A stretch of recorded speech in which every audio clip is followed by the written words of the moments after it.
Well, very good afternoon, ladies and gentlemen. Welcome to another Flight Deck Sim live stream. Today it's 25th February 2025. It's 3 minutes past 3 in the afternoon. Back in Microsoft Flight Simulator in the excellent freeware FlyByWire A380. Today we are flying from Dresden to Nock, not your typical A380 sector. That is because I watched a video on YouTube this weekend about Air France's first A380 that was scrapped, and they flew this very flight. They repainted the aircraft white, and I thought, you know what, Nock is a really obscure and small airport in Ireland. My own mind not there, been there before, can't confirm nor deny, and I thought it'd be really cool to take the aircraft there. So I'm on standby today. I only planned this stream last night and published it early hours of this morning, but yeah, flight time 2 hours and 10 minutes. We're going to fly empty, well, 10 simulated passengers, just to see how the aircraft handles, very light, and we thought we'd have a bit of fun doing that as well. But yeah, I was on standby from 4 o'clock this morning, so I'm not going to get called, and I'm in the sim very early tomorrow, so I'm all safe for today's stream. Overpink, yes, I need to start putting the sim title. This is Microsoft Flight Sim 2020. If you scroll down the video slightly, you'll see it's in Microsoft Flight Simulator 2020. I know this is compatible with 2024, but I think it's not completely or fully compatible. People run into issues, so I'm running the latest developer version of the A380. I was told not to use the standard stock version of the A380, but the developer one as well.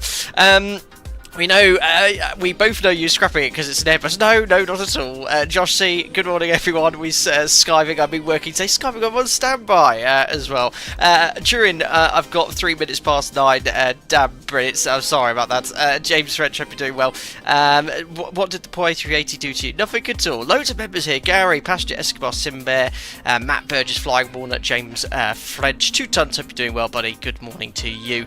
By the way, good evening, Captain. Good evening to you, Overping. Thank you very much, James French. Just said hello to you in chat, and thank you very much, support as a member, and for your kind gesture. Let's see what you have to say. Oh no, sorry. You never did answer my question on Discord. What was it? Is the aircraft supposed to be scrapped before or after its next landing? My spine can't take another splat. Unbelievable, James. Well, the proverbial middle finger to you. Unbelievable. I did see that comment. Did I not erect a middle finger emoji? That's certainly a comment that deserves it. We'll see how I land the aeroplane today. You know, a pro Airbus pilot. Talk about Airbus. Lots of comments coming in before the stream and messages on have I got access to the EDDC A380. I know some content creators were streaming it today. Unfortunately, I wasn't gained early access. I've been quite busy. I didn't ask for a copy. I'm not sure if any builds would have given them one to any. I've never had any of the aircraft from Microsoft Flight Sim 2020 or 2024, but very much looking forward to trying it out. I'll purchase it. I think it's releasing tomorrow, so I'm flying tomorrow. I'll play around with it tomorrow evening, and hopefully, if I survive standby, I'll have a first look on Thursday. But it does look like fun. But today we'll be flying the A380. Alex says, getting rid of the A380 to make sense in your fleet for the EDDC A350. I know. I need to fly this currently. Well, is it Airbus's only wide-body produced aircraft now? I guess the A380 they stopped building was in 2019. They started scrapping them just before COVID, then loads went into storage during the pandemic, but they've slowly been rolling back out again because of the popularity of aviation and demand for flying now. So I think a lot more of these are flying than they were sort of 4 or 5 years ago. But yeah, I mean, it was such a shame that the Air France one that we're flying today, which is meant to be Foxtrot Hotel Papa Juliet Bravo, it wasn't that old when they scrapped it. I think it was about only 10 or 12 years old, which is a great shame. That these aircraft, if looked after well and serviced, probably have a service life of well in excess of 25 years. I think that's very much what Emirates want to do.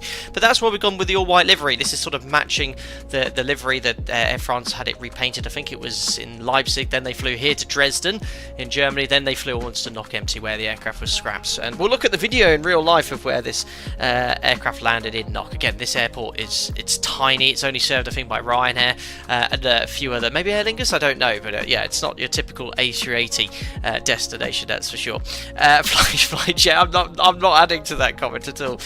Farron Seville, hope you're doing well. Great content, thank you very much. And Nambizzle just seen trying to shoot down innocent clay pigeons. Yes, that was actually from a few days ago, but I went shooting with some friends, and yeah, we were just blasting some clays. And I know a lot of you do shoot clays here, so we could talk about that if you wish. Was there for the landing in Nock? Not sure what you're trying to say there, Mr. Keen, but thank you. Type in A380 Nock, K-N-O-C-K, and you'll see this very aircraft landing there, which is what we're going to replicate to. It's going to be a beautiful sunset approach. Anyway, here is the aircraft. Don't forget, this is completely free to download and fly, so go check out FlyByWire A380 and their excellent A320 as well. Anyway, let's jump into the cockpit. We're completely cold and dark. Whilst we progress through this aircraft, I'll be following the checklist online. So this is the cockpit preparation and full setup via the FlyByWire website. Remember, I'm a Boeing pilot, not Airbus, so I have absolutely no clue what I'm doing. I'll be here and looking for hints and tips as I fly the aircraft. But I've got a good, as a simmer, I think I'm quite good at Airbus now, compared to my first ever venture in the Airbus series aircraft as well. Simbear, my spider's recovered from the MOG-F. Yeah, my landings have been quite firm during the last few live streams. Okay, I can't help it. It's just got away. I landed in the right-hand seat yesterday. I was actually training a captain who's come from the desert. We actually flew the A350 and we were talking to him. Yesterday we had a safety pilot as well, and it was my first landing in the right hand seat for quite a while. I absolutely buttered it, I'll have you know. Yeah, I've got no proof of that, unfortunately. Nick, thank you very much. My name's Jeff. Just so you do at Discord, that was funny. Cheers, buddy. Thanks for the £2 donation. A lover of the A380. Brilliant. The A380 less than 3. Less than 3, Nick. I think that's a heart. Brilliant. Thank you very much, buddy. Right, let's get the aircraft all set up. So I think I need to go here to the tablet, press the little truck. As I said, I'm ferrying this airplane, so I've got 10 passengers to load. We'll just imagine they're people dealing with the scrapping of this aircraft. Let's get the GPU connected. The jet bridge is already on. The cargo door will open in a second, so that's all available. So we turn all the batteries on. 1, 2, 3, 4. External power, 1, 2, 3, 4. Many Airbus sounds begin, and I'll get GSX up and ready so I can request boarding of the 10 passengers, and I can open up the cargo door holds as well to load up the scrapping material, as this aircraft is going to be put into pieces when it gets to knock. Kevin, I saw on your socials that you were training an Airbus pilot last week. Are you sure he wasn't recruiting you? No. Yesterday, I went to the Canaries and back with an A350 captain who was much older than me and very respectful of the fact that I had less experience than him, but he was new to the 737. He absolutely loved the 737. I'm not even joking, exaggerating. I mean, I would lie, but genuinely what he said, just because he's come off the Airbus. He flew the Boeing 76 in a previous life many years before that, and the CRJ, and then went on to the 350, and he's just came for a bit more of a stable life, which short haul gives you in comparison to long haul. But yes, Flyjet is 737 controls that stiff. People think, yeah, they're quite stiff. I wouldn't say it's stiff. It's easily manageable, but they are heavy. If you're doing a lot of hand flying and it's out of trim, it can get quite heavy quite quickly. Anyway, there's GSX doing its thing. I've got electrical power connected onto the aircraft. Let's continue with my checklist. So cockpit lighting set, the radios are on, we are on VATSIM, communication frequency set, so we'll just better make sure VATSIM Unicom is active, 122.8. Hello, Captain. We are ready for pushback. Oh, there is actually is some weather here as There is some ATIS and tower here, so we'll grab the clearance and the ATIS in a second. For now, though, we'll do the engine and AP fire tests, which are right at the back here. There we are. So I think, oh, what have I just done? Oh, I accidentally knocked the ATRS to nav, but we'll do that anyway. Departure check completed. Pipe has been inserted. Right, I've done the AP fire test. Let's start the APU. Start. I'll put the nav light on. External power is all set. My 10 passengers are coming on board. All white lights I can now turn off because we're going to do it in Airbus. Yes. Do you mean to do this after refueling? I don't know, but I've done it now. Talking about refueling, I know you can use SimBrief to fully sync up with this, so what I'm going to do is just show you the flight plan. So here is Navigraph, view SimBrief OFP. The weather's okay here, very nice. In Knock, in Connaught, there should be some potential CBs, but we'll take standard block fuel, because what's the worst could happen. 33,604, so 33.7 is what will lift. Uplift, so I'll press that, which instantaneously loads the aircraft with fuel. Payload, I'll just press instant. There's the 10 passengers distributed all over the place. There we are, so fueling and boarding is complete. We'll just double check.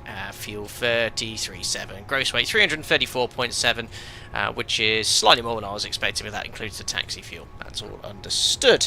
That is done. Next step of the checklist is the lighting. So strobes on auto, nav lights are already on. We'll put the seatbelt signs on because refueling is complete. No mobile phones, please.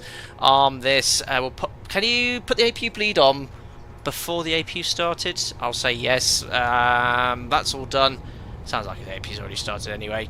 Overhead panels all configured. Standby radio control switches. Main instrument panels all configured. Anti-skids on. It's an Airbus. I'll press B to set the QNH because of Microsoft Flight Simulator. Pedestal. Parking brake is set. Boarding's complete already. Thrust levers, engine master switches are off. And now it says grab the ATC clearance. So what we'll do, we'll grab the ATIS from Dresden, and then we will grab the clearance. Unfortunately, my radio tuning panel isn't compatible with this aircraft, so it's not working. So the ATIS is 118880. Let's transfer. Oh god.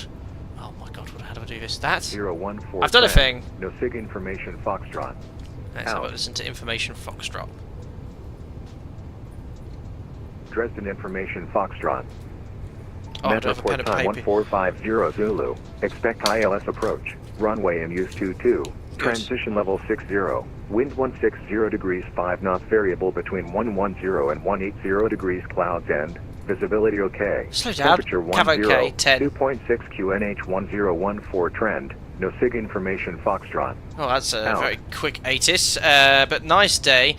Here in Dresden, when I did my test sector, or bits of test sector earlier, it was horrible, but it seems to have calmed down nicely there. Let's have a look here at chat. Sam, has he come to your airline as a direct entry captain? He has, Pete, direct entry captain. I did his second ever day flying the 737 yesterday, so we still have a safety pilot because he can fly an aeroplane. His handling was fantastic. It's all the new SOPs and procedures he's getting used to. Josh said, all fairness, 737 is incredible as well. Looking at the A350 cockpit, I highly doubt that. Yeah, the reason I wanted to fly this aircraft today was A, I thought it'd be quite cool to replicate this scrapping flight, but B, it's going to get me ready for the Indy Builds A350 when I purchase it. James, surely this aircraft is just crewed by you and Jack Jack's job is to bite you if you touch anything. Unbelievable, no. Adrian, I got hired by a cargo operator flying the 400 NG, couldn't be happier. Safe flights, Captain. Fantastic news, Adrian, congratulations, and very happy to hear that's the case. And thank you very much for popping in. Flying Walnut CB's power, flying to the face of CB's and through them. Nothing to see here. Yes, let's not discuss last group flights on Saturday. Let me grab the clearance with Dresden Tower and see what's what. I'll probably push back in about 10 minutes. There's not much to do in the setup of this thing. So 122.930 and 0.6 Q. how do 4 trend. How do I no SIG information. There we go. I configured my button. My push to talk is on the Airbus side stick, so it should work. And it's stand 30, I think I'm on. This is the only stand I could find here which could fit an A380, and it's just stock scenery. There was some payware scenery, but I said, well, I'm probably not going to end up in Dresden anytime soon, so I didn't invest in the full payware scenery. So, who we got here? Dresden, and it was stand number 30. Perfect. Dresden Tower, hello, it's Air France 373 Sierra, information Foxtrot to QNH 1014, departure clearance to knock, please. Air France, I forgot that's my call sign. Has my push to talk work? No, I've got to turn the radio on. God damn Airbus. How do I turn the radio on? There we are, I've done a thing. And was it information Foxtrot? I can't remember. Yes, it was. Dresden Tower, hello, it's Air France 373 Sierra, stand 30, information Foxtrot 1014, departure clearance to knock, please. Not having much luck here, guys. Air France 373 welcome to Dresden. You cleared for your destination via the Oscar 3 Delta departure. Initial climb 7,000 feet. Squawk 2007 and information correct. Information Foxtrot cleared to destination on the Oscan 3 Delta, squawk 2007. Just confirm that's altitude 7,000 feet and not flight level 70, Air France 373 Sierra. Air France 373 affirmative. Thank you. Climb to altitude 7,000 feet, Air France 373 Sierra. I thought on the SID it said flight level, so I just wanted to confirm that. So altitude 7,000 feet. We'll set that here. and the rest I could do when I load up the FMC. Perfect. Does it explain Boeing Airbus aircraft float too much when landing? There is a tendency for sometimes the aircraft to float, Flyjet. It depends how they're developed. Oh, oui, bonsoir, bonjour. We're in Germany. But he did sound French, didn't he? But no, he had a bit of a German twang to him. SB 2008, what's the transition level? Transition level is the point at which altitudes become flight levels. But as he said, he has cleared us to an altitude of 7,000 feet. However, the charts do say flight level 70, which is why I wanted to clarify. But he said altitude 7,000. We'll just make sure we set the QNH. Right, so where did we get to? I think we now need to load up the FMC. Is that what you call it? I think navigation charts will check. Altitude set. Flight directors are already on. Oxygen mask test. Takeoff briefing complete. Preparing the FMS. So in it to win it. Company flight plan request. Uplink insert. So full integration with SimBrief. No, at Dresden, what's the transition level? Oh, I don't know. What was it on the ATIS? Oh, I didn't make a note of it.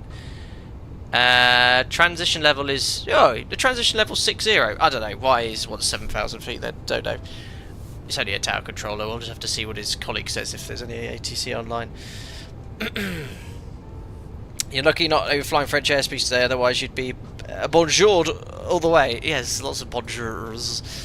Received company flight plan. Insert. There it is.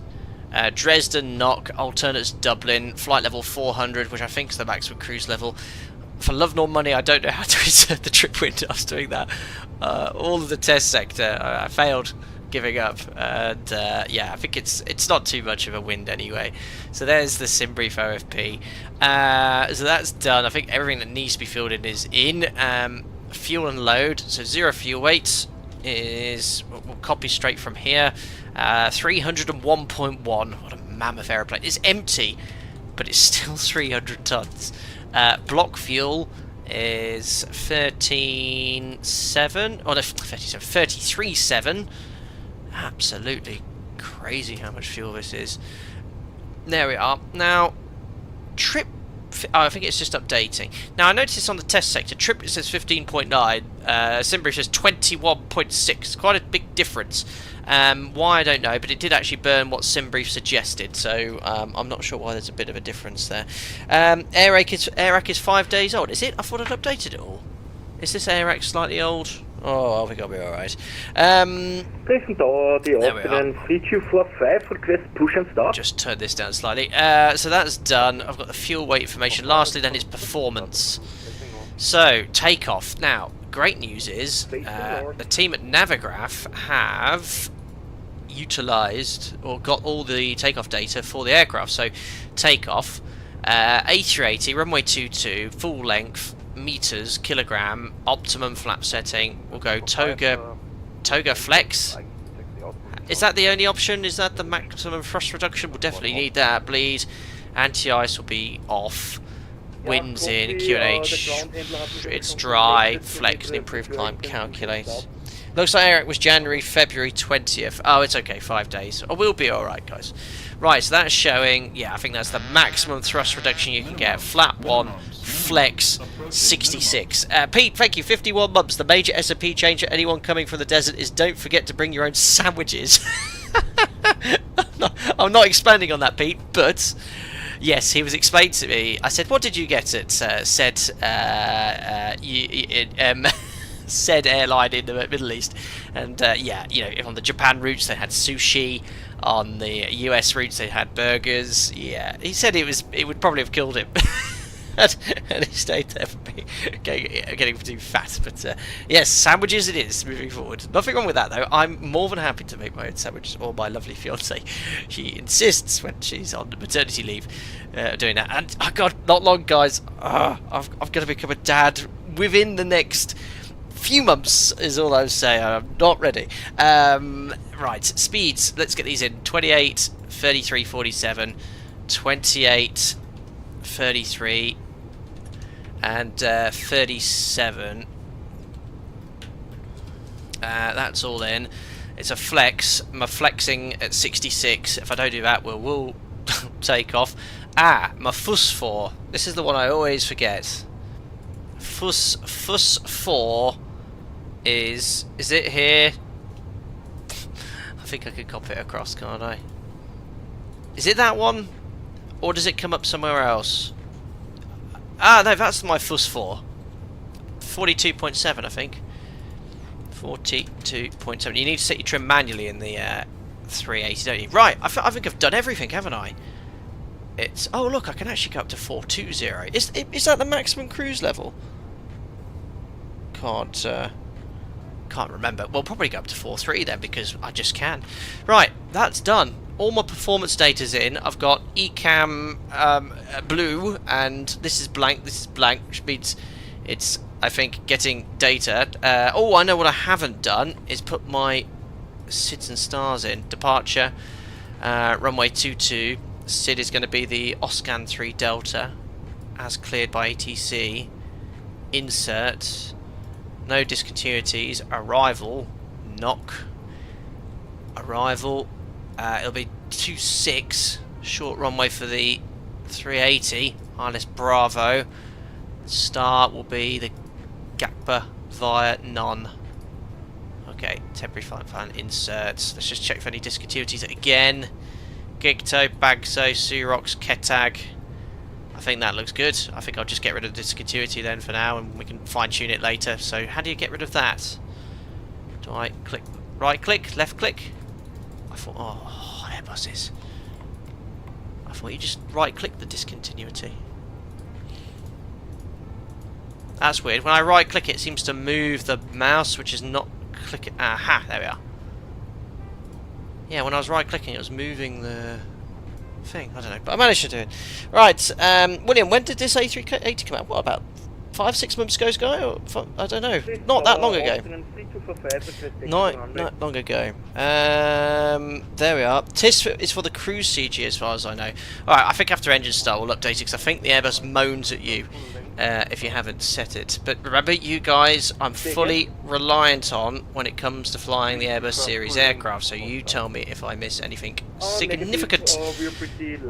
So engine start and taxi is ready. So external power, I think I can disconnect. APU's on. So external 1, 2, 3, 4. That's disconnected. Ground power disconnect from here. I'll get ready for pushback. I think it's here. Services. There we are. Cargo door. GPU disconnect. There we are. So the air bridge is retracting. Looking here. I think in reality here in Dresden, the pushback is on along a coloured line. I'm going to have to request just... I think it pushes on the middle line. The yellow line, the middle line's on mic, so that's what I'm going to have to request. I think that's just what it did on my test sector. I don't have the ability, because there's no GSX profile here, to adjust it. So, what else do I need to do? Right, we're ready for push and start clearance. Beacon on. I'll request it first. Slides armed. Is that automatic? Do I have to tell on the slides? I'm not sure. Thrust levers idle. Parking brake is off before start checklist is complete. FIS needs to be 37.1. The value set is the current. Thank you. Is it this one? What have I done? Parking editor? No, I don't want this. What have I done? Parking editor? Guys, I tried to put something in the FMC and I've turned on a parking editor for GSX with lots of random arrows. How do I turn that off? Exiting from editing mode. Thanks. Parking brake. Appreciate your help there, guys. Thanks, Spoozy. I was stuck then. And I don't even know what pushback I requested there. Release parking brakes. Oh, change direction. There we go. I'm definitely going to want nose right. Release parking brakes. There's a little Cessna here. I'm going to be blocking this guy. Release parking brakes. I'm working on it. Just wait until this guy's I think he was just reading back his clearance. Have I forgotten anything? You guys seem to be quietly confident. Clear to Paderborn. Release parking brakes. 7 disc E departure. Initial climb 7,000 feet. Correctional flight level 7. Brilliant. Cheers, Domino Racing. Release parking brakes. No, Jet, I've got no new Sky running today because we're flying Air France. I must remember that's my new call sign. Release parking brakes. Perfect. Dresden Tower, Air France 373 Sierra. Request push and start and request onto Release parking taxiway brakes. Mike facing northwest.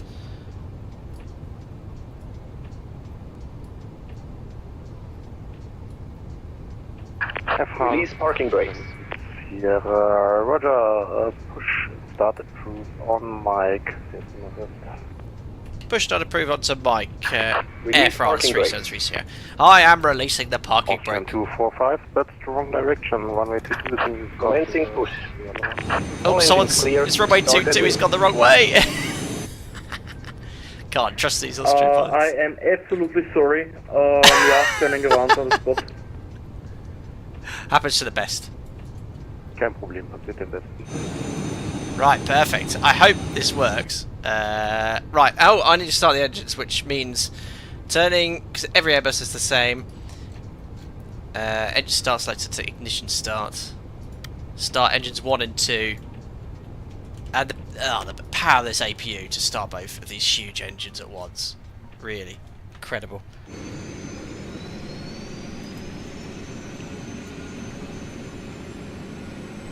Not bad actually, but I've been very critical of default Microsoft Flight Sim airports. At least all the stand numbers are numbered. Well, I spoke a bit too soon. They've got a blur, but the taxiway marking seems to be correct. Usually they're a lot worse.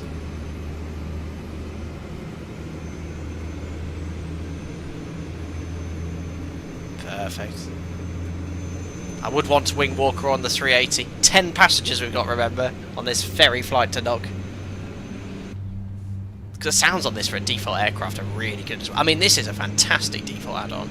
I say default, sorry, a free add-on. I don't mean default.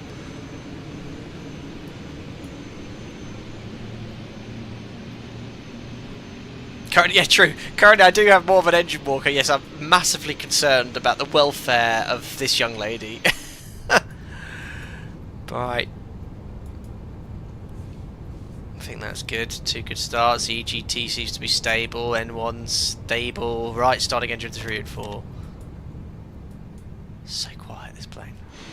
And look, it pushed me perfectly onto Mike. What a beast. Travis, David, bro, you're in the Cessna. Oh, very good. Welcome. Set parking brakes. Wilco. Getting really good performance in the add-on. Unlocking gear. I've got the cabin off at the moment. Oh, I didn't set my transponder code. I'm going to get told off. And I know that's under serve. Squawk was 2007.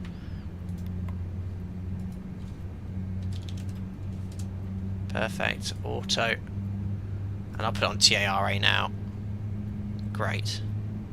I am a pro Airbus pilot. Perfect. Fun fact, you can take off an A380 with 3 engines from the stat. Can you? Well, the 747 could do ferry flights with an engine missing, couldn't it? Tow truck disconnected. Bypass pin removed. Great. Left is clear, right is Normal, clear. APU off, APU bleed off, ground spoilers. Oh, they're already armed. Armed. Rudder trim reset. Austrian, Set the trim, so I've got to now set my trim to 42.7. Oh, sorry, 37.1. Cleared for takeoff. Tschüss, guten Flug. Cleared for takeoff. Why can't this Airbus do this automatically? Dankeschön. It's, I have to do this manually. Seems too much work for an Airbus pilot. It's gone green, I suppose that's a good sign.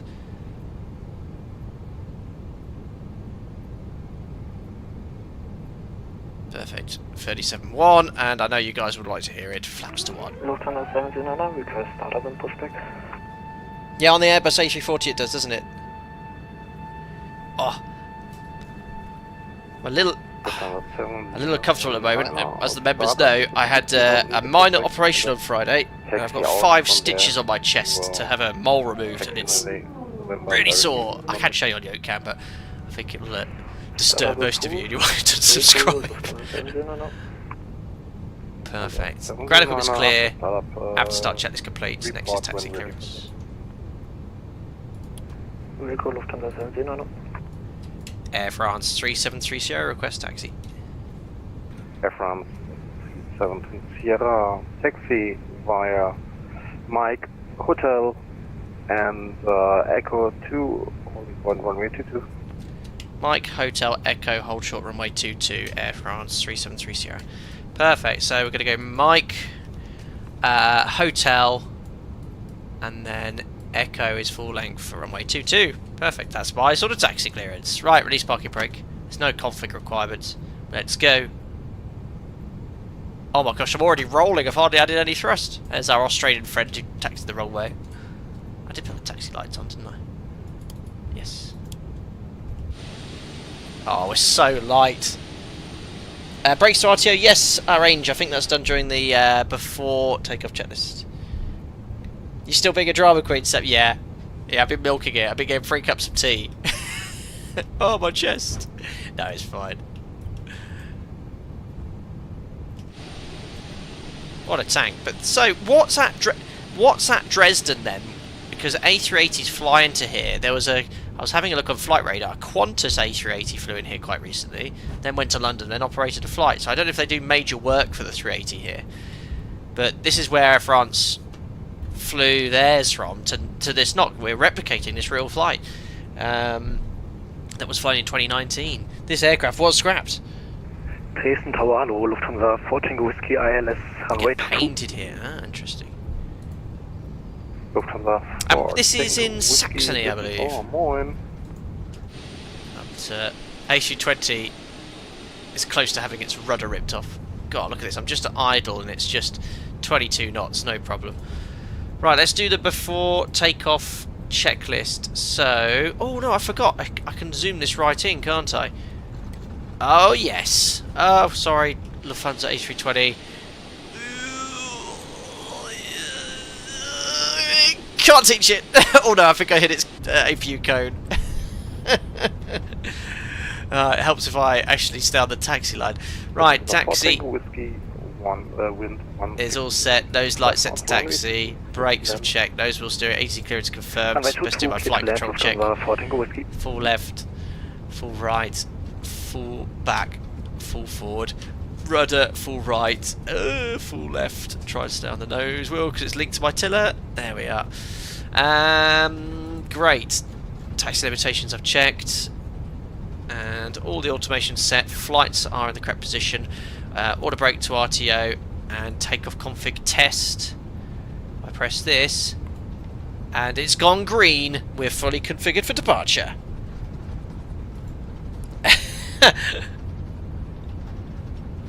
Perfect. It's just easy. Airbus is easy. No problem. Perfect.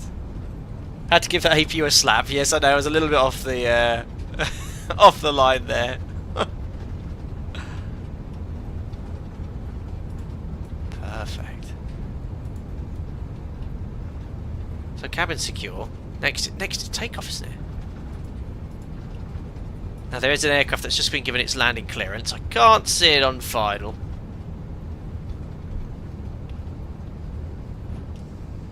Air France 3730 behind landing traffic. Airbus 320 line up runway wait behind. Behind the landing Airbus A380 via Echo line up and wait behind Air France 3730. Perfect. So can't quite see him on the sim. I thought I did, but he's got. Oh, there he is. So being clear to line up and wait behind. So line up. I'll just wait here because it's a massive aircraft. So we'll turn that on. Turn that on. Actually, runway cameras aren't simulated. Strobes on. There's some weird effects going on there. Oh, I'm rolling forward. I didn't even realise. That's a good job I looked up. Otherwise, we're having a minor taxiway excursion. There they are. So let's just bring it to a halt there. Perfect. And I will now set the parking brake. Perfect. Gary, thank you very much as we hold short here. Runway 22 in Dresden. 5 gifted members coming in. Thank you for your generosity. Welcome, Smalled Up Gregory 28. Raz Dan, who I think was a member before. Magnus Nielsen, I think you were a member before, certainly an active subscriber, so thank you very much for your generosity there. Gary Field, very kind. Thank you. Perfect. Look at this 320 coming in. He's got his gear down, yes. Dresden Tower, Austrian 3245, request flight level 280. Tower controller, if you can give that clearance. Austrian 245. Ich bin nur Tower, du brauchst bei mir nichts requesten. Wenn niemand da ist, gehst du auf Unicom 122,8. Ganz nach Hause. I think that was German for bye-bye. Switching Unicom 122.8. Danke für den Service. I'll say the same when I check out. Ciao. Perfect. What does your XF350 like about the 737 compared to the 350 hands-on flying? Precisely. He disconnected going to Canary. So can I disconnect on base and knock yourself out? So, no, he needed to practice handling, and he had the biggest smile on his face. He said it was the first time he'd properly flown an aeroplane in years. And I'm not, you know, yes, the Airbus you fly, of course, Airbus, but the 737 is a stick and rudder plane at the end of the day. You're directly manipulating the flight controls. Look at this lineup. Pro lineup.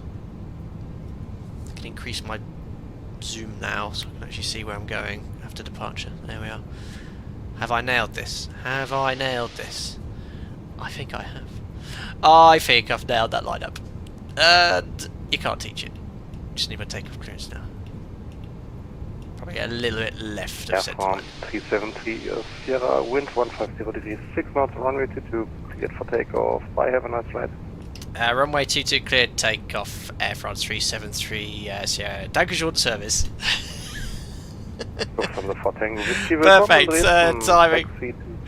Where's my clock? I don't have yoke cam on here, so 25% I think it is. And Mike Blue. Perfect. So 25% stabilised. I feel like I've got something. No, I haven't. Flax Muxkta.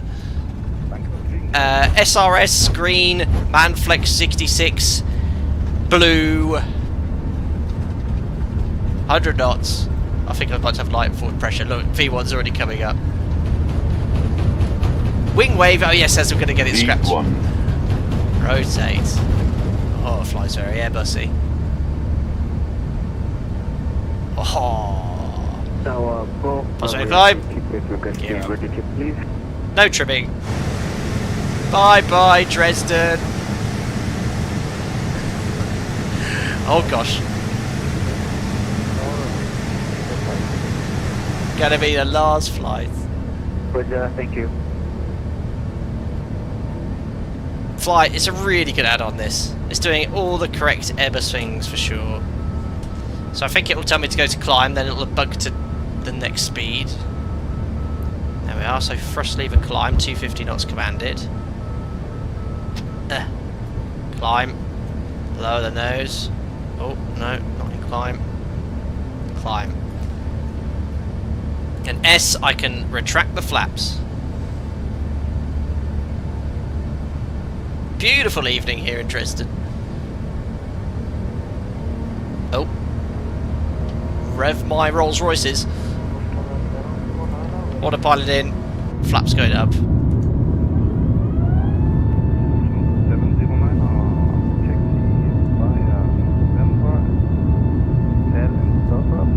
Fantastic. I quite like Microsoft Flight Sim 2020. I think it looks better than 2024 in my opinion. I don't know, just look outside. And we made so many comparisons. That's my opinion. Flaps up, right. Flaps up, 250 knots coming after takeoff. Checklist. So, parking brakes off. Yes, no, it's after takeoff, isn't it? Blah, blah, blah, blah, blah. So flaps are up, spoilers disarm, AP bleed off and AP is already off, TCAS TARA after takeoff, checklist complete. Set standard. And we'll go up to flight level 400. In fact, no, 430. Why not? We'll get to 400 first. Sir Electric, what does scrapping mean? It means the aircraft is going to be destroyed. So this aircraft, we're replicating a flight. This was an Air France aircraft, MSN build number 040, made a note of that. Air France scrapped it. It was one of the earliest, it wasn't the first A380 scrapped, it was one of Air France's first A380s they scrapped, and they scrapped the entire fleet. Yeah, and it flew from Dresden. I think they painted it white, so it didn't look bad. And then they flew it to where we're going now, Knock in Ireland, where the aircraft was dismantled. Yeah, scrapped it in Ireland. We'll look at the video, guys, today. If you type in YouTube Knock A380, we'll look at the video together, and you'll see this aircraft getting scrapped. This is the dev version of the A380, which is apparently more realistic climb rates, and yeah, we're very light, 250 knots, and I guess this is full climb, and we're doing 3,600 feet per minute. Now we're accelerating to the EIKN climb speed. Wow, overpaying it. It was less than 12 years old, and they scrapped it. Wow. Right, pre-cruise checks, fuel, it's an Airbus, it'll sort it, lights, APU's off, pressurisation, again it's an Airbus, it'll sort it, but the diff pressure's 3.7 psi, lovely warm temperature in the cabin, set, release the belts, and use your mobile phones if you so wish. Check's complete. Now, it's very quiet, we're on Unicom. I think EDDC would give us a nice direct to Cossacks. Let's do that. Thanks, Unicom. Insert. There we go. That's a very typical clearance you'd get on a SID like this. Thank you for subscribing, Airbus pilots. If you wish some more tips, I guess that's why you've subscribed. Welcome aboard. Alex, can you fly 430 flying west even if you're above RVSM? Yeah, I mean you can fly non-standard flight levels anyway. It's unusual, but if there's no traffic and you request it, EDDC can give you a non-standard flight level in the incorrect direction. Sir Electric, why wasn't it sold or loaned out to other airlines? Well, that's something that you'd have to look into the history of the aircraft about. The aircraft, most airlines lease the aircraft from leaseholders, so for whatever reason someone somewhere or a board of people decided that this aircraft should be scrapped.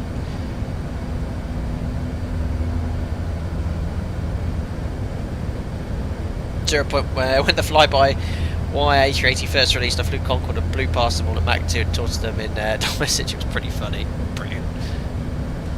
But yeah, a very short takeoff roll, wasn't it? But that's, yeah, an empty A380. That's what you'd expect. And that was with reduced thrust, flex 66. Can you imagine if you went full toga? It'd be absolutely bonkers. David, how did you get the V1 call out? Is this a mod for the fly-by-wire? Absolutely no idea. It's not a mod, so I've not added any additional add-ons apart from this livery. So maybe it's something in the settings I played with. I don't know.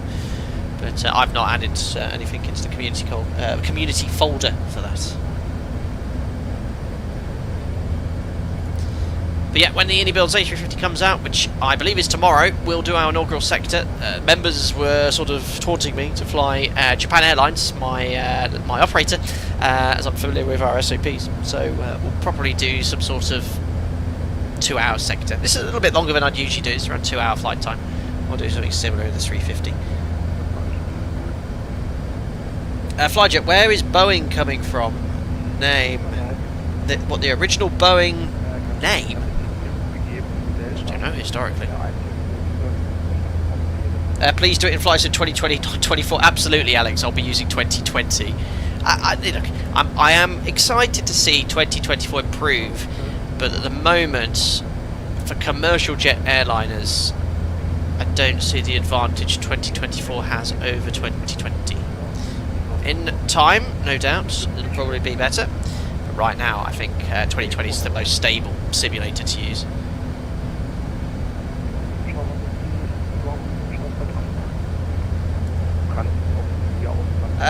Michael says, looking forward to your passenger announcements in Japanese. Yes, you won't be hearing that. Something like that.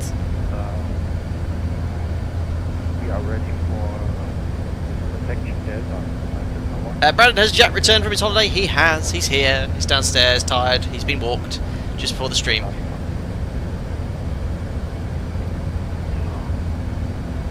There you go, John. I should know that. William E. Boeing, the founder of Boeing. I've only been flying his aeroplane for the past 14 years.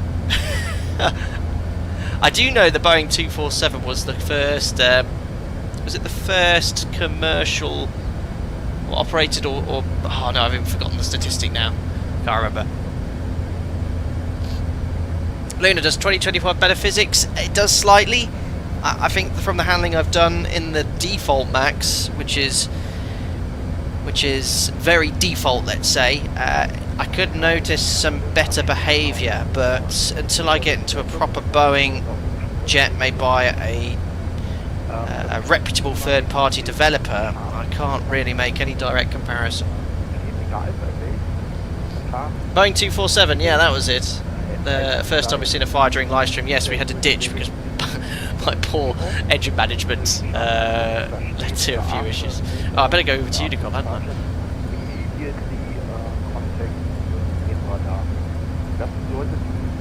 Oops, I don't know how to... There we are. Over to Unicom now. There we are. Beautiful. Live time, live weather.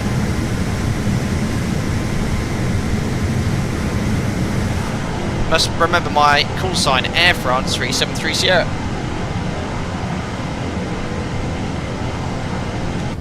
0 point of question about your sim. How have you made it actually smooth? Mine always has issues with 2020, and the only way it could be smooth was after certain patches of frame generation. Well, I don't use frame generation, I'm on a 3080.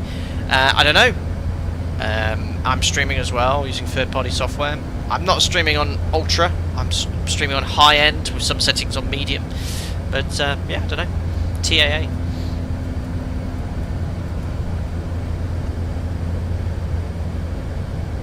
Poor engine management, you should fly the Airbus then.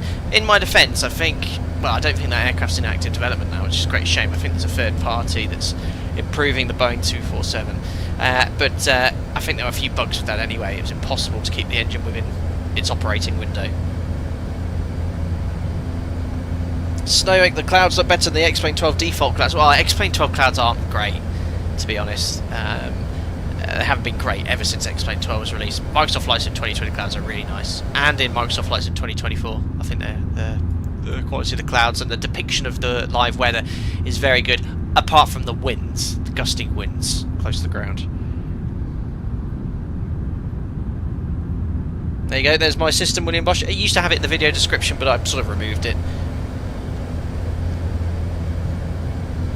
SP, if you put the armrest down to the 7.3, got a wooden plank rest on top of them, you'll get a nice table.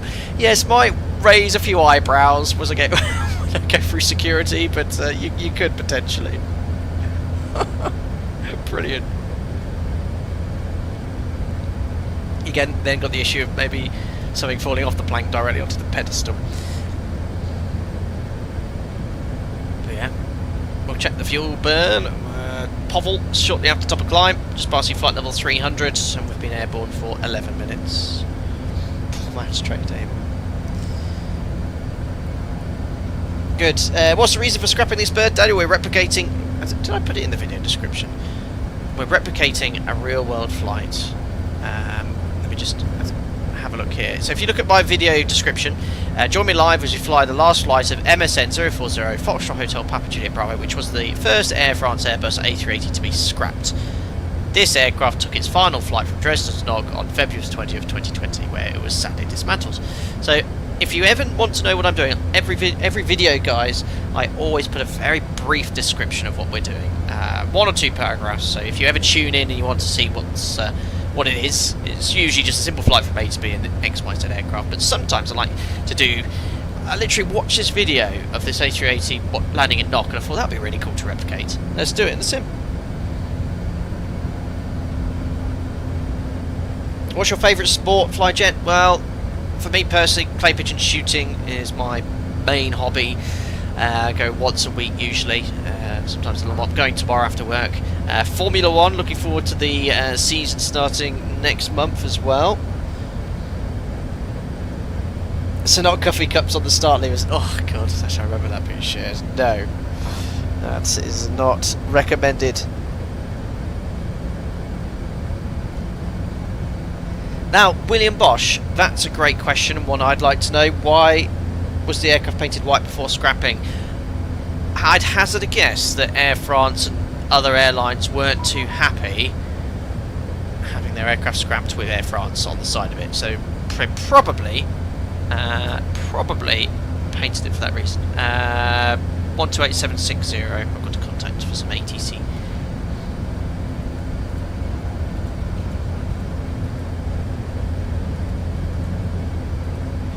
Perfect. So who am I talking to here? I can't believe how much ATC is always available online now. It's crazy. This is Bremen Radar. Has this got CPDLC, guys? I'll be amazed if it does.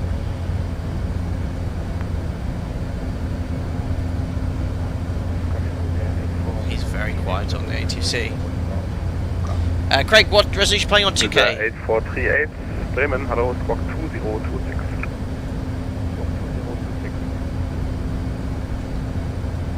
Bremen Radar on. Good knobs. It's Air France 373 Sierra Super, climbing flight level 400, left turn to Povel. Air France 373 Sierra Bremen, hello, direct Ravlo, climb flight level 400. Direct Ravlo, climb flight level 400, Air France 373 Sierra. With Direct Ravlo, I've had that clearance before. Direct Nogro.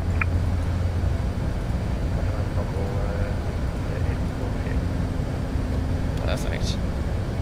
Flyjet, where do you fly tomorrow? I'm in the simulator tomorrow. I'm training.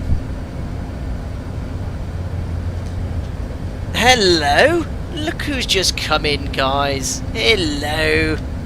On your bed, then. On your bed. Let me just grab your cab. Here he is. Here he is. Yes, mister. Yes. Oh, his attention. Oh, his attention, yes. Oh, yes. You go between my legs. Nice. Yes. Sit. Sit. Good boy. Oh, you got all this cable tangled on. You're going to lay down then? You're going to lay on your bed? On your bed? Oh, it's okay. Oh, it's okay.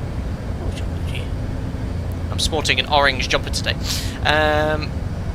You're a good boy, aren't you? You love your daddy very much. You love your daddy very much. You love your daddy. Yes, you do. You smile at me. Yes. Yes, you've got your face on my laptop. Nice sandals there, yeah, check them out. Amazon, Penguin. Cheers, Jack. Yes. I've nearly dropped the camera. There we are. So we've got 80 on Vatsim. We've got a lovely shortcut. Ravlo's 330 miles away. That's the boundary, I think, with Holland. Can't remember. No, I don't want that one. I want airports. What's TRAF? Is that the when you're zoomed in close? All the details on the taxiway. I'll leave it on.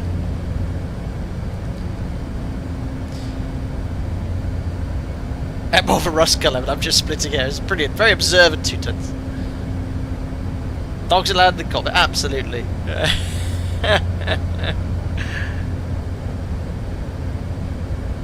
0 points. I don't know. I've just seen your comments regarding your issue. I'm hitting right now 37 FPS. It's running pretty smoothly. Get a few little odd stutters here and there, but having stopped Bremen Radar has CPDLC. Very good. My question though is, does the A380 by FlyByWire have CPDLC? It probably does. I would not know how to use it. Denzi, how often do you have to do recurrent training? How is training like in terms of pressure, and what do you train? Great question. So every operator pretty much follows the same principle in that every 6 months you'll come in for some training. You'll be dealt with or dealing with non-normal situations of varying difficulty. The one that you're assessed under and graded is not to the point where it's extremely difficult. It's manageable, and then right at the end we do something called resilience training, which is ungraded and it's tricky. So things like your dual engine failures, reverses deploying in flight, surging on both engines, and that's just to give crew an opportunity in the safety of a simulator to deal with these incredibly unlikely situations and give tips and suggestions. And then afterwards there's a licensing requirement to conduct an LPC annually, which renews your type rating and instrument rating, and then every 6 months after there's an OPC, which is an operating proficiency check, which doesn't sign your license, but it is a requirement to keep your license current. And every pilot, certainly in ARSA and the UK, has to conduct those checks. I think it's very similar in the FAA and other parts worldwide.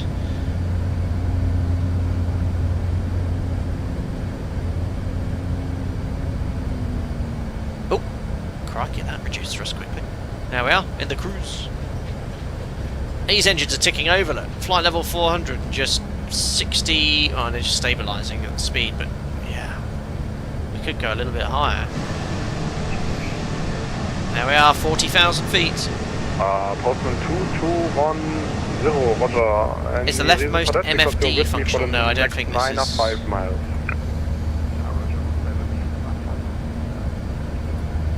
Roger, in case you like, let's just see where we are.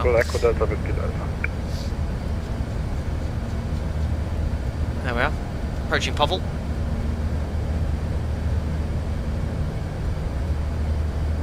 Beautiful.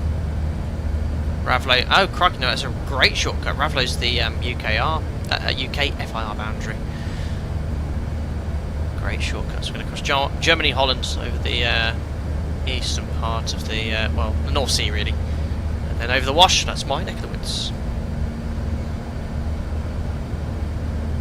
James MP, if you're flying at your absolute ceiling and get a TARA from another aircraft that's for the same make, how would that work if you can't climb? Great question, James MP.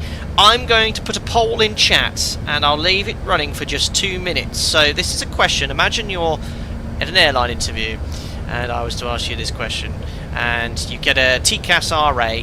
I'm in my 737, the maximum altitude is 41,000 feet certified, and I get an RA command to climb.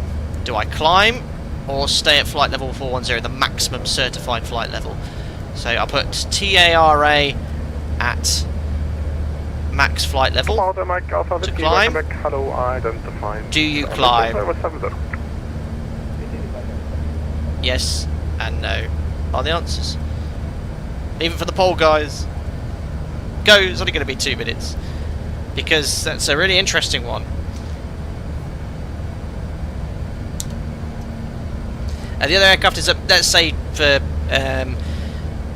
commonality, yes, John, both aircraft are a 737, they're both at flight level 410, both shouldn't get a climb. How TCAS works is it'll give a climb command to one and a descent command to the other, and there is a reversal opportunity. But yeah, the question is, you're at your maximum certified flight level 410, you get a command to climb. Do you maintain altitude or descend, or climb above the certified maximum flight level of the aircraft? Michael, should you turn right? So you shouldn't climb. Actually, you shouldn't turn unless absolutely necessary for safety reasons. What Boeing say is, if you get an RA, is continue the turn if you're already turning, or keep the wings level, whatever, unless for safety reasons.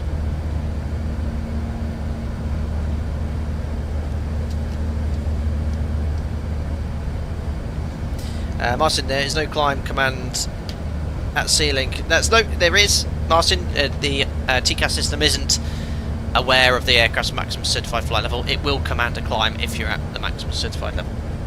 In a 737 at least, anyway.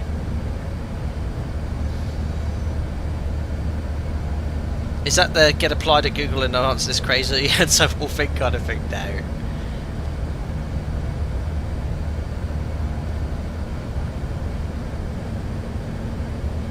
Flyjet, when did you get your CPL and what were the forward steps to become a 737 pilot? I got my CPL end of 2010 in Arizona. It was a CAA CPL, but with a flight school, had a school in Oxford Aviation Academy had a school in Goodyear, Arizona, and I then graduated with a CPL-IR in 2021. And in the UK, in Europe, unlike the US, you don't need 1,500 hours, you just need a frozen ATPL and the minimum hour requirements that gives you.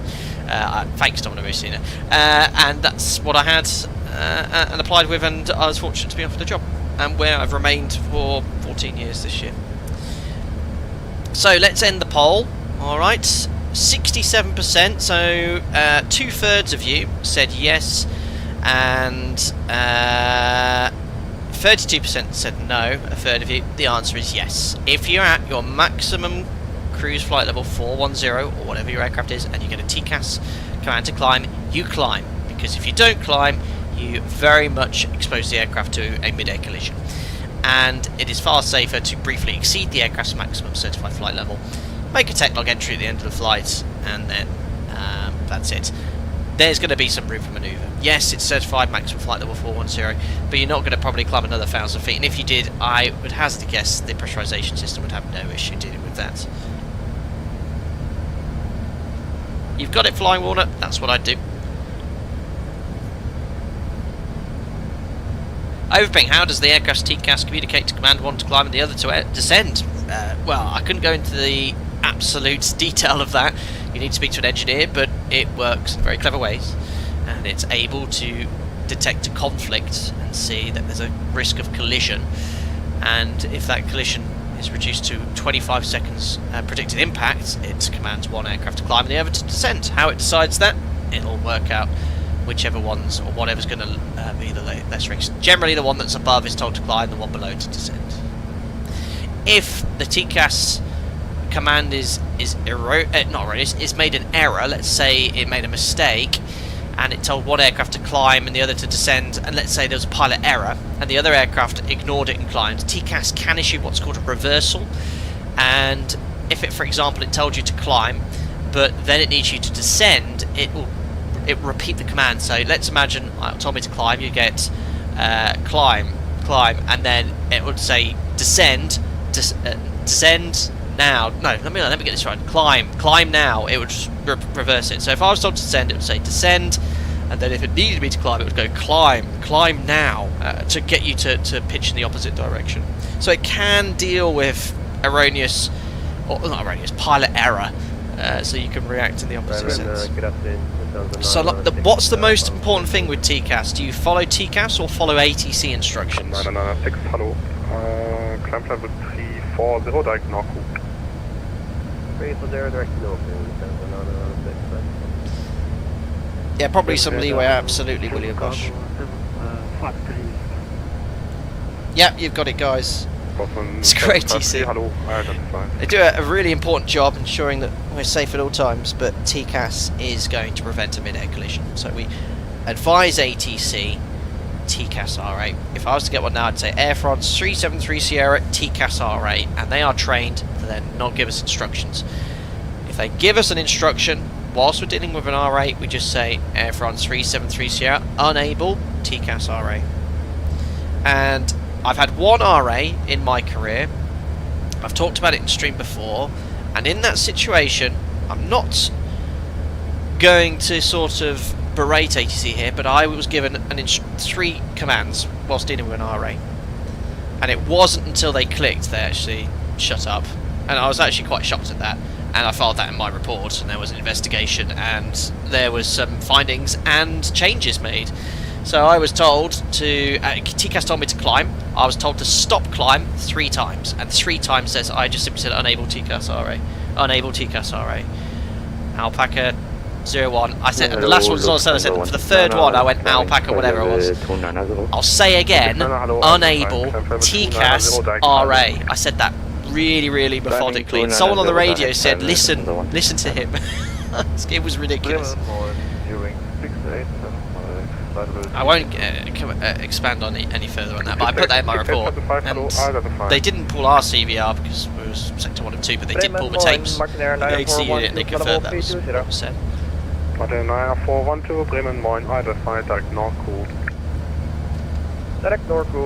I do respect ATC, but sometimes their job's very stressful, and they have to deal with a lot of traffic. Bremen Radar, Lufthansa 709 on flight level 280. Hello, identified direct Warburg, Whiskey Romeo Bravo. Always TCAS, there's accident history with that one. Yep, most famously, I can't remember, was it a DHL aircraft over Germany? Direct Warburg, a Russian aircraft, I think. Bravo. I can't remember the exact details. Bremen Swiss 8 Alpha Quebec, information Bravo, maintaining level 330 inbound. An interesting one. Oh, my sim's frozen. Oh, there we go. Crikey, there's a bit of a freeze there. good. Anyway, we're progressing nicely overhead Germany. Echo Delta Delta Victor, so we're just south of Hanover. Oh gosh, a few little jizzes there. Beautiful wing for you over Hanover. Fantastic.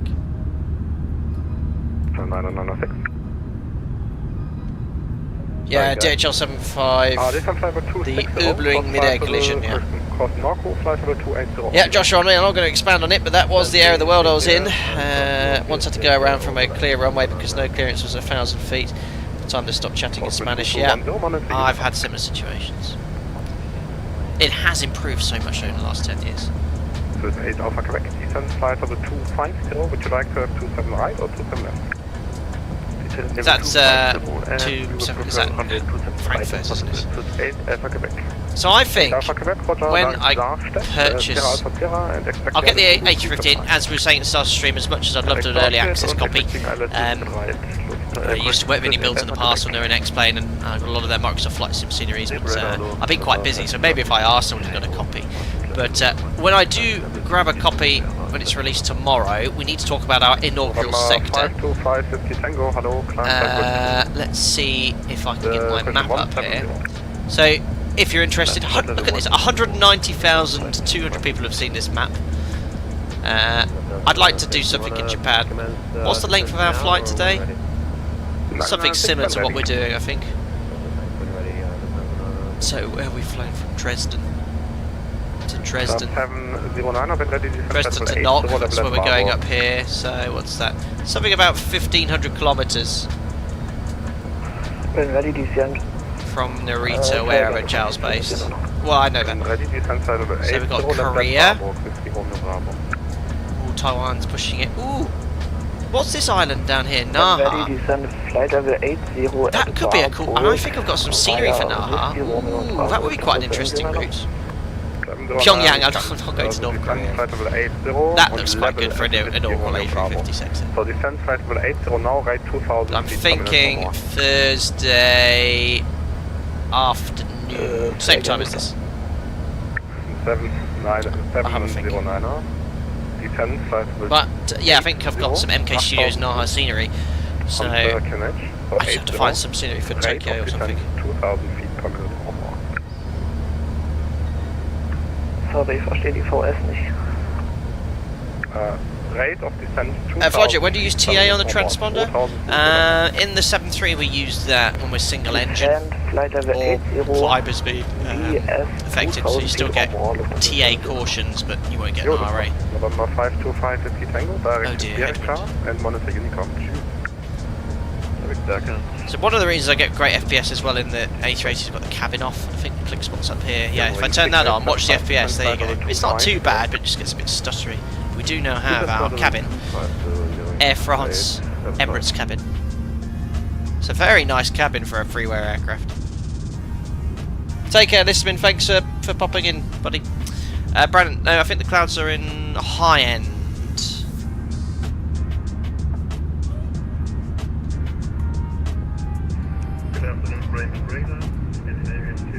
I've flown on the 380, how many times in real life? Cabin expertly crafted by Repsol. Cheers, Repsol. 380 I've flown twice. Singapore Airlines I flew Heathrow, Singapore, and the return sector was the 380. I mean, that's the only time I've actually been on the 380. No, Heathrow, Dubai and back, been on the 380. So 4 flights I've done in real life. I've actually got friends on the 380. I should get someone here and ask me, how do you fly this tank? Look at the size of the wing on this thing. How this thing flies, I don't know. Yeah, great detail in the cabin. And don't forget it's double decker, so if I go straight up here, there's business class. Contact 124-175. As for passengers, this is the best airline out there. It's better than anything. Better than the 78350. Such a great passenger experience in my opinion.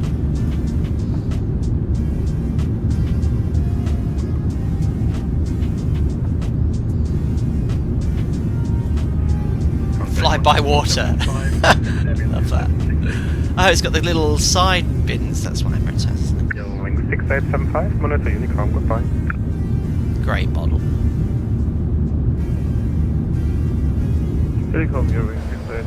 Ash J, hi Captain, why did the CVR only record 30 minutes when today's storage tech could record more? It's 2 hours, but I should think it's for regulatory. You know, it had to change something like that requires a whole change of design.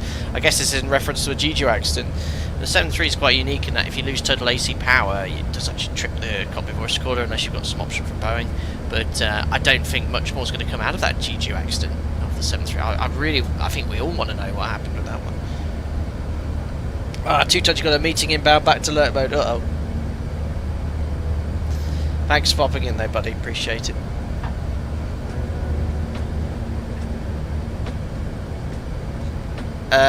William, last time I played the FlyByWire 320 didn't have a modelled cabin. I don't know about their 320. I've not flown their 320 for a really long time. I've always sort of flown the Phoenix A320. Not that the FlyByWire is bad, but I wouldn't tell you if it's bad, but the Phoenix one I know is very, very good.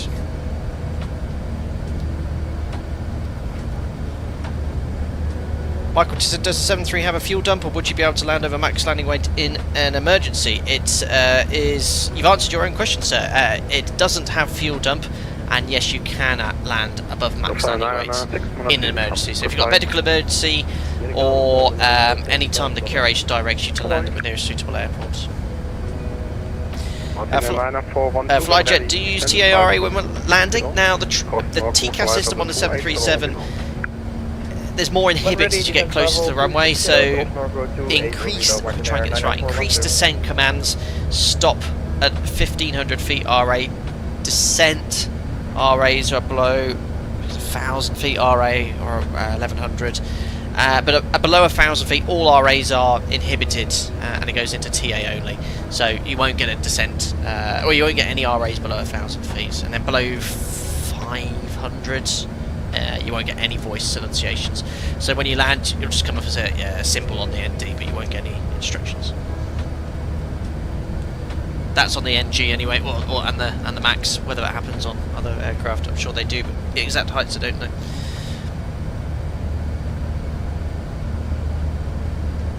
Interesting, Lulu. The 2233 at Haneda is about as much fun as you can have in a wide body. Now, it could be a good first approach in the 350, if the weather's favouring.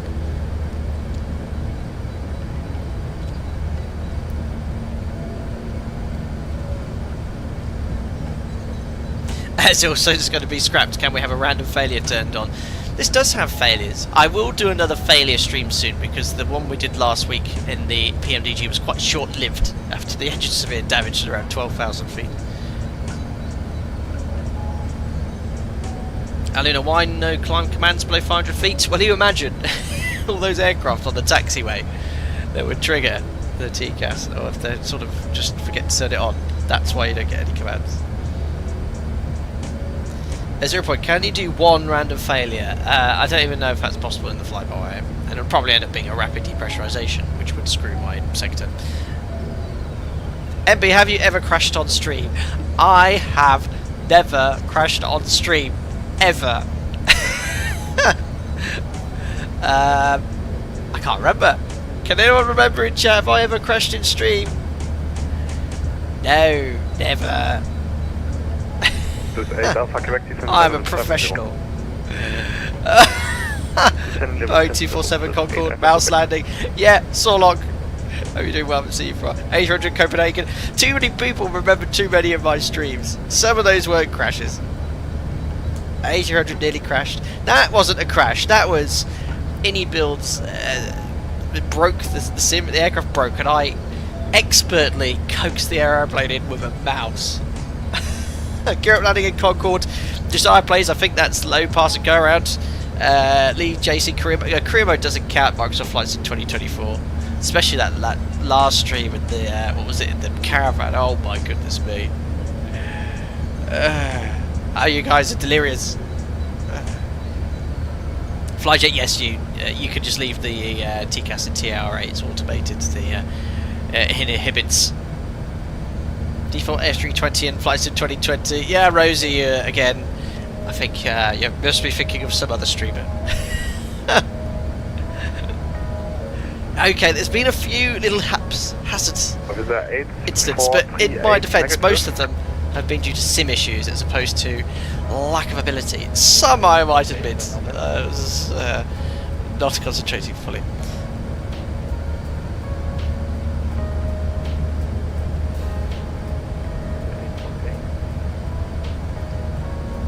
Fast feet check. The 8438, yeah, radio 5. True sim, yeah. In Microsoft Flight Sim 2024, I do have Sonia constantly watching. Stream radar, good afternoon, Scandinavian 124A, just south of your area, climbing flight movement. Maybe you can fly the I Love Airbus video. What? Yeah. 1248, thanks for calling in. I've still saved on stream. Unfortunately, I'll look at it later. shortly. Flyjet Microsoft Flight Sim 2024 is broken, Big Mess. It's usable, I think. I think it's the right word. I know it's got issues. The career mode certainly needs a bit of tinkering.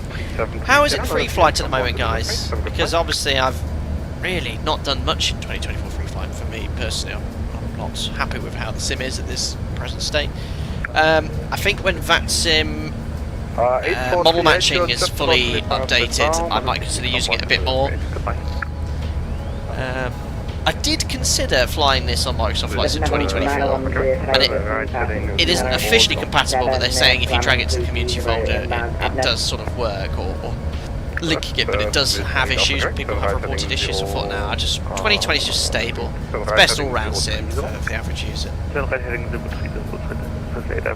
Eddie, hello. He says, hi Captain, please take us through decoding the meta info provided by some brief. Sure.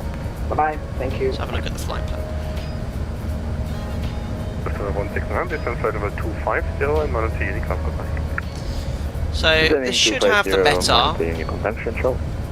There we are. So this is when, well, this is a SIGMET. This is significant weather, so severe turbulence. Forecast So here's the METAR for NOx. So METAR is the actual weather at time of recording. So this is actually this morning. This isn't really accurate.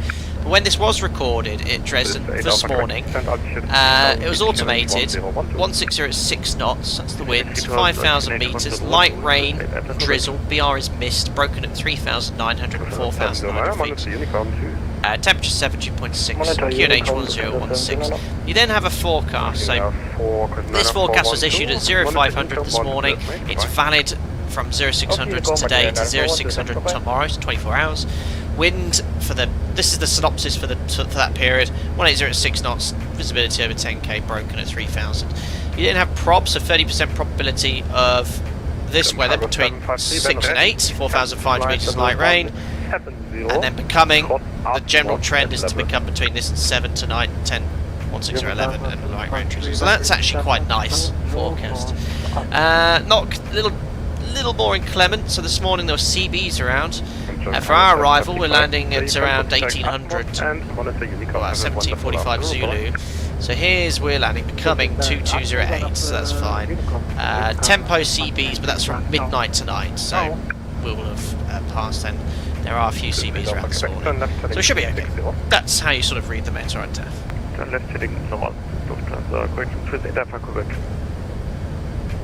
Brandon, I think 24 was released just to make 20 more appealing, possibly. HMS Daring, I've heard that SG1 has made things significantly better. Now, is that update for Microsoft Flight Sim 2024 in beta, or is it public? I really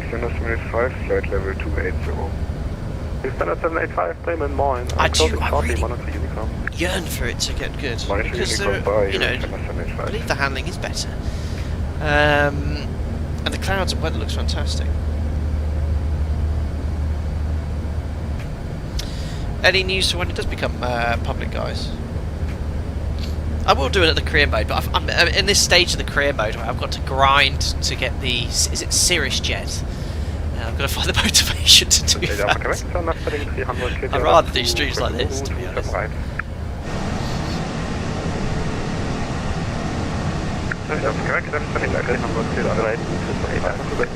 This aircraft's brilliant.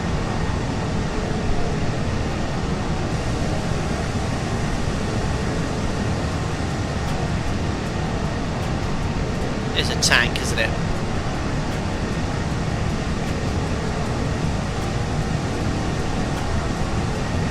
Beautiful. It looks quite cool in the all-white livery as well. So I'll show you. Joe Stone, I agree. But I don't know, let's see what happens to PC users and people that want to fly high fidelity aircraft like this. Yeah, but isn't it completely broken on Xbox? Anyway, let's have a look at this very aircraft landing. So this is what we're replicating today. Perfect. Let me just refresh this. Look what's come up all my videos. Look at this. We've got Knight Rider, David Hasselhoff in between us. Ferrari car. Anyway, this is what we're replicating today. So this is from Ireland West Knock, the airport we're flying into, their own YouTube account. So 5 years ago. This is the aircraft we're in. We're doing this exact same flight. Flying in from Dresden. So another historic day at Ireland West as we welcome the largest passenger aircraft currently flying worldwide. This airport is not your typical A380 destination, as you'll see later. The Airbus A380 with a capacity of 800 passengers in all economy, I guess, landed just after 4. Will be parked at the Eretard's facility where it was dismantled. Have a look at this. So the music. Oh, knock! Look at all the people here. There are thousands of people here. That was just over 5 years ago as well. The history of this airport is fascinating as well.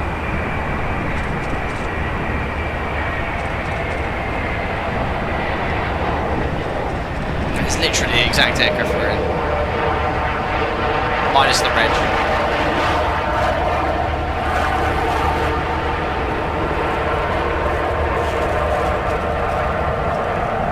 Yeah, it was just before COVID, yeah, 2019. Oh no, 2020, February.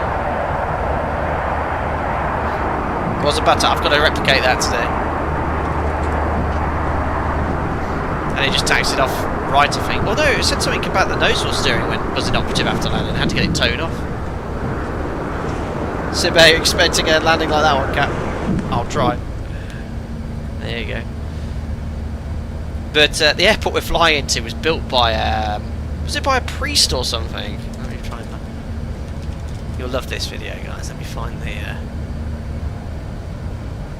It's only a 37-second video. So this is the history of this airport. It was built by a priest who had a vision by God, and it's a very religious place. The Pope's even been here. Have a look at this. There is it. Haran. What exactly is going on here? What do you think is going on? We're building an airport. Hold on, let me just turn the sim down so you can hear that. And I think the government were like, they wanted to destroy it. Let me just turn this in to have a listen to this.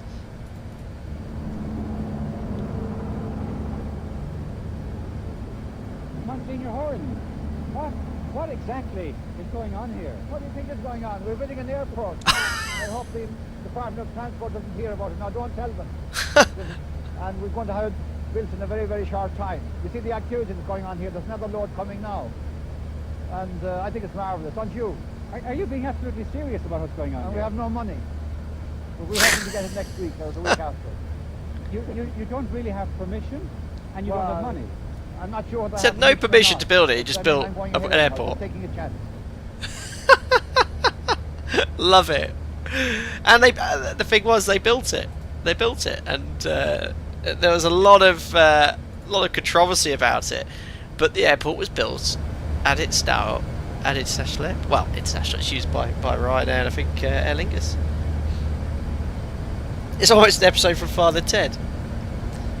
But yeah, read about it. Very interesting. The history of Knock Airport. Blessed by the Pope himself. Pope flew in. MB, I just discovered the infamous Concord go around. Thanks, Chad. No, MB, I don't know. Yeah, a different streamer, wasn't it?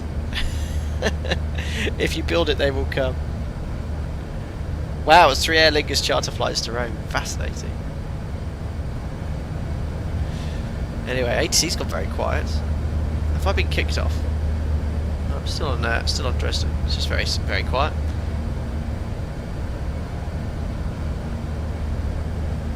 Rosie says, so you're saying he's just poked in? I haven't got my badumch.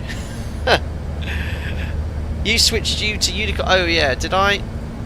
No, I'm not. No, I did go to Unicom, but then we checked in with Bremen Radar. We were told to flight level 400 direct to Ravlo. So we are talking to Bremen at the moment. Priest was the original AvGeek. Flyjet, do you recommend the WinWing 737 stuff? And also I'm looking to build a 737 cockpit. Very cool. Yeah, I think this WinWing stuff is really, really good. There is an FMC available. One of my friends that got it and showed me. It looks really nice. I have toyed with the idea of getting it. However, obviously as a streamer, you want to see me manipulate the FMC down here. If I've got one at third party, you can't really see what I'm doing. So I toyed with the idea of getting one, but I'd need another camera, a yoke cam set up to set up the FMC. Oh, he's gone offline. Oh, did ATC switch me? Did I miss it completely? Oh dear. Right, he's gone offline. I'll go to Unicom then. Thanks, guys. I think. Or did he just say I'm closing? Go to Unicom, basically.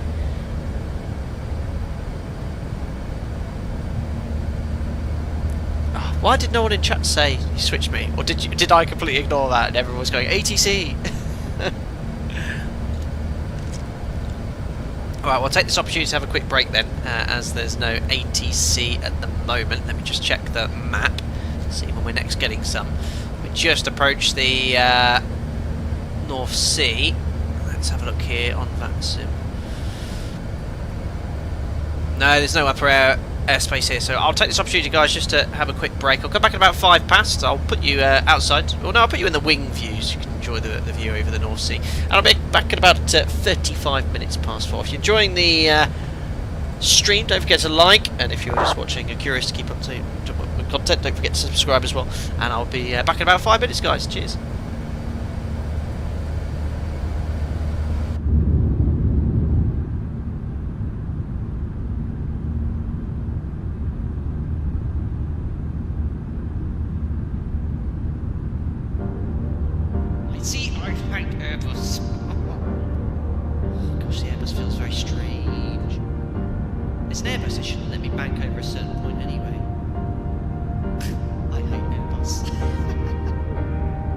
That's it, I'm done, no more Airbus. Thrust climb. Watch me go. Love it. I like Airbus. Love it. Well, I don't. But it is cool. I like it. I am Airbusing. Oh. Yes! That is excellent. I'm going to be Airbusing the whole way in. And because it's an Airbus, I can easily enjoy the wing views. I just trust the system. How do you turn down the brightness of the MCP, isn't it? Don't worry, I am Airbus. Final approach! Yes! I did it! Oh, it's a piece of cake. No, level change. I want you to do it, plane. Don't trust me. And I see 2 reds, 2 whites. We are Airbusing to do it. Oh, come on! Love it! Might go around. Oh, it's Airbusing. I've not had to do anything. I'm just gonna go make myself a cup of tea, guys. Alright, I'll leave the tray table out for my tea, alright? This is ridiculous. What a machine. Oh, this is amazing. Love it. I like it. I like Airbus. I love Airbus.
Back.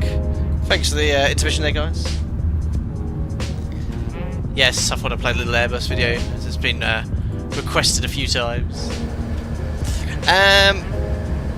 Matt Shim, is this playing a free download on the FlyByWire website? Absolutely. I'm sure one of the mods or .moc, there you go, FlyByWire installer. Just head over to the FlyByWire site and you'll find that. There we are. Let's turn down the sim slightly. So here we are, I have the North Sea, just to the west of Spijkerborg. We'll be following the north coast of Norfolk, beautiful part of the world. Go on holiday here every year. And then this is my hometown where I'm from, Lincolnshire.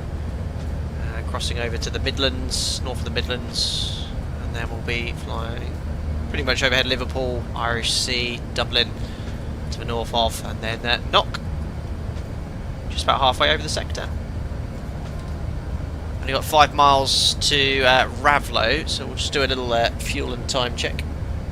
Thanks, Domino Mosina, for grabbing that link. So, sim brief here. Let's have a look. It's a really good. You get all this included as well.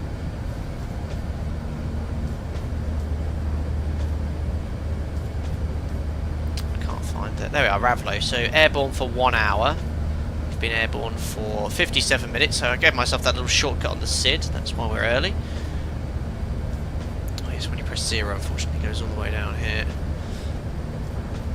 Next, just do a fuel check. So we took minimum block fuel. Let's see how the fuel burn is in comparison to the flight plan. There we are, turning over Ravlo. Can't find the waypoint now. Ravlo, we should have 19.6 tons, 14 burned. 19.6, so we've got 20.1. That makes sense with the taxi fuel we saved.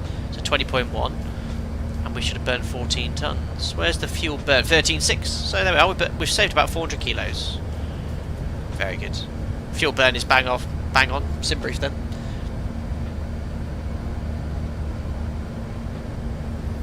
Sasha, you're totally chilled now, demolishing a Ben and Jerry's whilst in the cruise. Fantastic. Yeah, we're very zen here at Flight Deck Sim. Very zen. Flyjet, did you ever have a flight diversion? Yes, I've had a few. Probably count on 2 hands the amount I've had in 14 years. Haven't had one for a couple of years. Last one I had was from an undisclosed small French airport to another French airport due to LVPs, low visibility. Welcome back, Magnus. Yes, you were gifted a membership from, I have to remember this now, it was Gary Field. Another member, very generous. Did I have a membership ping which I missed? I don't know if, scrolling up here in chat.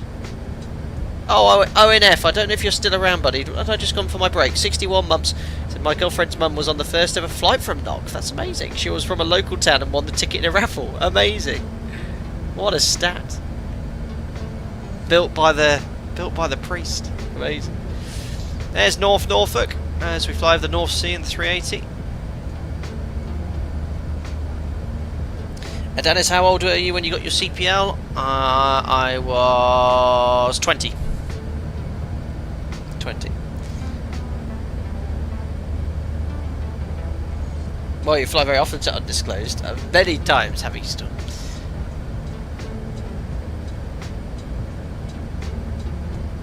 Beautiful.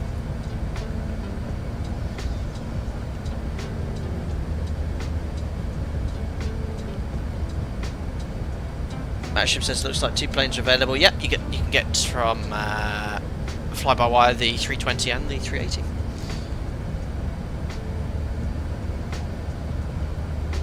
There was another business jet that got released recently. Oh no, I did see it. I don't think it was well received.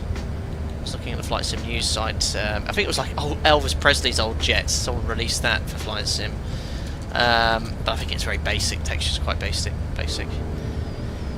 There are some super aircraft available in Microsoft Flight Simulator, but there are some not great aircraft being released. Yeah, this was the one. Big Radials Jetstar. Looks like an awesome plane, but apparently it's a bit basic.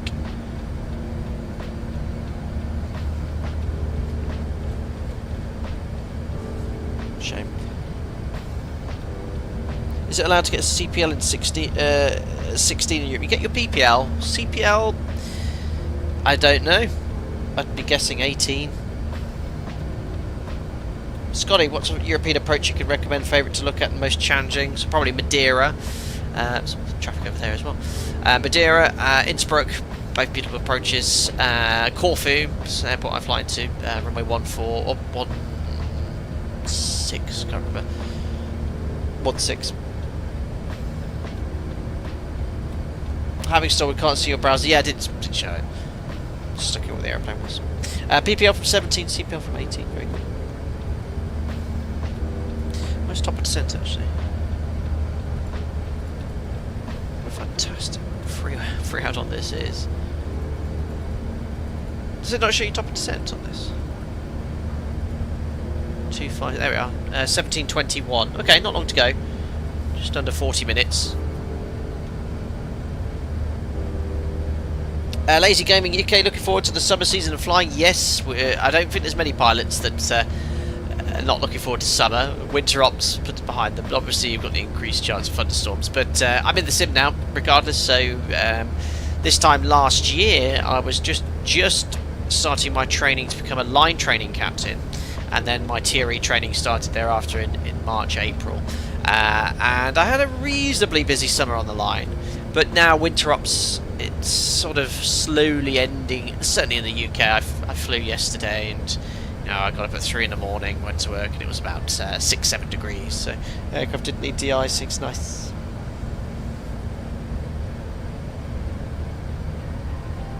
Alex Rounder, you can donate to the FlyByWire project if you'd like, and you're able to. I'd wholeheartily encourage all of you to do that. Remember, this is a free product. And if you ever want to support any developers who spend their free time to make these fantastic add-ons, I would highlight that as a good idea. Lazy Game, more sim work in the winter? Generally, yes, because we have a 2-day training period during the LPC, but it's pretty consistent all year round. The Manlins, are you trained to fly an A380? The simulated version, yes. No, I've got no Airbus type rating. I don't have a clue about anything Airbus. We just love flying them on the channel. Just the 737 I'm rated on. Is a pilot day similar to a flight sim flight? With the level of realism you get in a desktop simulator, certainly the flying element when you're at work, but it doesn't include, I know it sounds silly, but the commute, the pre-flight preparation and briefing the crew, the turnarounds, and obviously we do this, my operator sometimes 4 sectors a day, so full duty is 12 hours. But yeah, the desktop simulators are very good now. Very, very good. Sun's just shining into my office, just shut the shutters. Alex, no, I've only flown the NG and Max.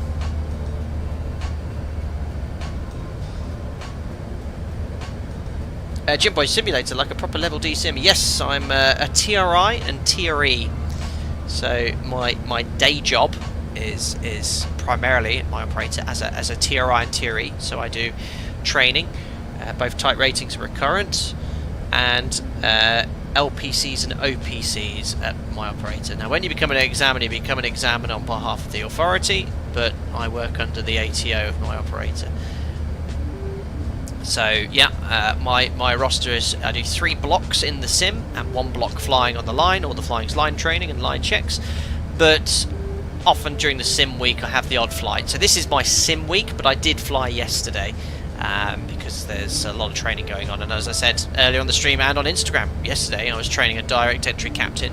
So he's come from a wide body aircraft, the A380, to fly the 737, and most people, he was a little older, and most people are doing that for lifestyle changes, because yeah, we love the 73, but you know, the A350 is a modern, lovely place to work, and they did say it's an office, it's amazing, and there's an airplane, but the lifestyle that comes with long haul, it's hard on your body, I think, and I think it's something you feel, I don't know, I'm only speaking from people who have spoken to me, who are coming to my operator, it has its toll, and a lot of people come here for the lifestyle change, as they do to many short-haul airlines. So yeah, that was it. Will, speaking of the commutes, how's the Passat treating you? Will you be changing now the baby's coming soon? No, my Passat will be remaining as long as it lives. Will, my fiance, she had a Fiesta, she traded that in for a Volvo, so we've got a Volvo as the sort of family car, XC40, so that's the hybrid. We've got the hybrid version. It's very nippy actually, but that Passat's doing well. 120 odd thousand miles now. Josiah sounds like a downgrade to me. So, believe it or not, flying long haul as a wide body jet, it might be the pinnacle for some in their career. I'd say, yeah, that's fine. But one thing you probably don't understand is long haul flying is hard work. And if you're flying for certain airlines, you might have minimum rest and jet lag. And I've never had it, so I've never flown long haul. But I have trained and spoken to a lot of people who have joined, and just talking to them, I asked them, well, you know, what makes you want to come here? And they just go, I want the roster, and I want to be in my own bed every night. so that's it. So that's one of the reasons I inspired to fly a long haul aircraft when I was younger. But the lifestyle my operator gives me, working full time, is one of the best in the industry, and I'm very grateful for. So that's why I decided to stay. And also, I work with some fantastic people. Yeah, that's it. These are great questions. Absolutely, Stephen. And with my first child on the way, I mean, yeah, I'd be distraught if I was down route. I've already booked my paternity leave. And yeah, if baby arrives early, I can start that earlier, which is good.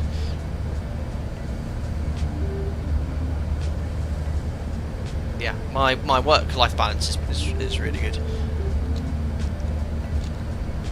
So, for example, I wouldn't have been able to stream today. I've been on an early standby. Pasture, it's a baby girl, a daughter. The name we've chosen, I won't disclose that if that's all right with you in chat. Yeah, we have a little baby girl, as we announced a couple of weeks ago. Due soon. Due soon. I'm not ready. No, that's not. No, we're as ready as I think any parent can be. I've been reading a few books. Ah, is that the Wash? Yes, this is where I'm from, guys. This is the Wash. Spalding's probably around here somewhere. There's Norfolk coast. Every year I go on holiday here. Hunstanton. And you've got Brancaster. Beautiful. Yeah, go on the beach every year. About here. This is where I go on holiday. There we are. Norfolk coast. Beautiful, beautiful, beautiful.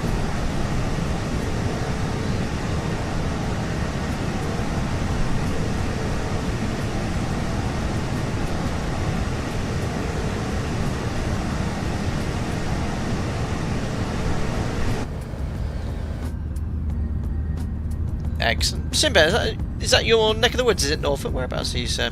If you don't mind disclosing. Alex, you had to drive down to that neck of the woods last year from Edinburgh, about a 6-hour jaunt, down the A1, I guess. Robert, appropriate chat considering I'm sat here watching with my son by my side, who just came home from nursery. Ah, very good, Robert. Any tips? You guys have some suggestions for names, have you? Tupolov, brilliant. Boinga, brilliant. Jimmy, brilliant. Yeah, imagine if I called if it was a boy Jim. What would you guys would say? Well, we do joke, but my granddad was called Jim.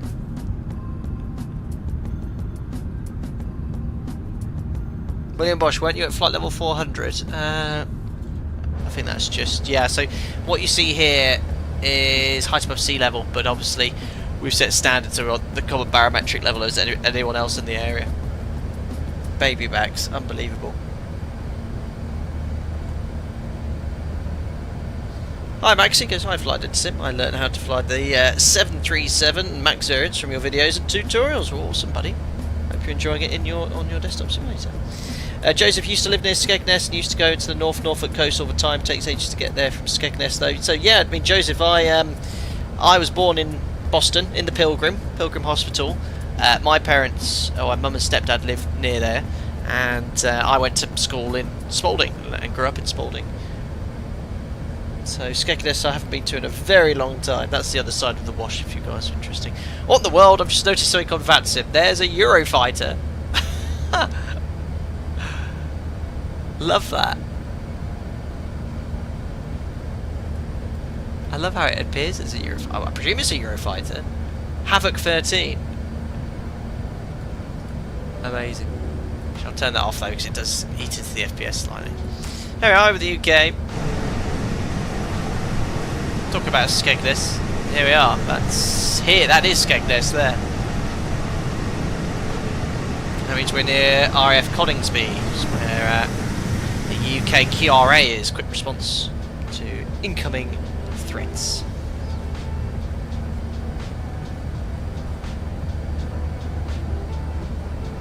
Jimena the first, brilliant. Scotty too. Pasha, I recommend ITC lighting mod for X-Plane. It's excellent 3 and makes default clouds look much better. I'll look into that. Yeah, the default clouds in X-Plane aren't ideal, so I'll look. That might be quite useful. Alex was practically spotting I drove to my answer. Wopload, no way. Yeah, Wopload. Well, if I was to get into more specifics, no one here would have heard of it. I'm from I grew up in one place in my life, in a place called Gedney, which is near a place called Long Sutton. But I sort of grew up Spalding, went to school there, moved house as my parents moved around. Danish SM Spalding, I left there in 2004, very good. I went to Spalding Grammar School. PTS, no, you can't say that. I'm not commenting on anything like that. Simbev, my great uncle flew Hurricanes out there in World War II, very cool. Well, yeah, the Lincolnshire was the home of the RAF. They had so many air bases all around not just Lincolnshire, but the east coast of the UK. Stephen, what's the fuel burn of this thing compared to the 7.3? Not great. Let's have a look. Excellent. So one of those engines is burning what we burn in the 737 in the cruise. Maybe a little more. So the fuel burn is 4 times that of the 737. Unbelievable. So that's 4.6, about 4.7, about 9.4 tons an hour. We burn about 2.21, and the max about 2.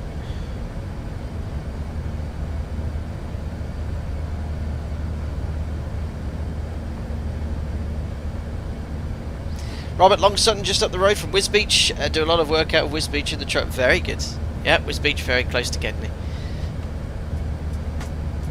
I know the area incredibly well, and I did my PPL out of Finland Airfield. Echo Golf Charlie Lima, not to be confused with London City.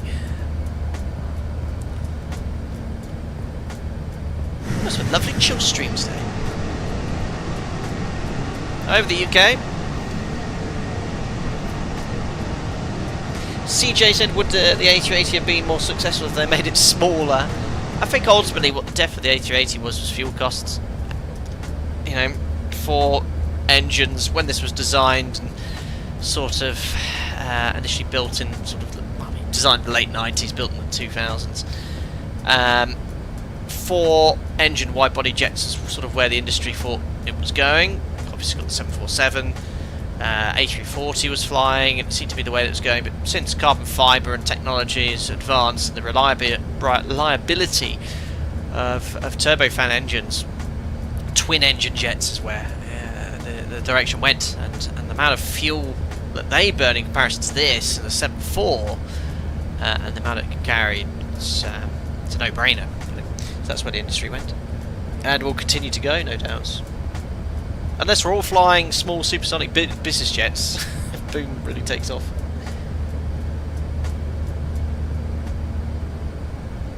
Scotty, 2 stupid question alert. Does anyone know who pays for the engines Boeing Airbus or the engine? That's not a stupid question at all. It's a great question, and I have no clue.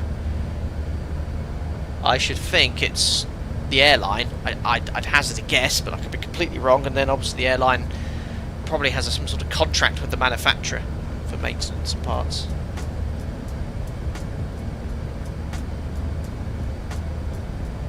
That's it, Stephen. Yeah. Obviously, there's a balance in economics because obviously, with a business class seat, first class, you can charge more, but then you've got to think about the maintenance of an aircraft like this. It's going to be considerably greater than a twin engine wide body jet. Oh, there you go, Craig, as well.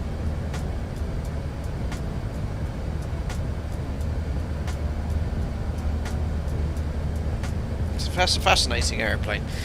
One of the world's safest. I think the closest incident they had was the one at the Qantas, wasn't it, when they had engine failure, which severed a lot of the lines of the aircraft continued to fly. Yeah, the credits to the manufacturer's Airbus. It's an incredibly safe aircraft. All modern commercial aircraft are. Oh, it'll be a beautiful sunset approach into Connaught, Knock Island West. Airlines lease the engines, got you. Kevin, I think in all economy the A380 can carry 850, but there's not many that have the all economy option. Maybe some of the Asian airlines have them, but most have a mixture of business first, premium economy and economy.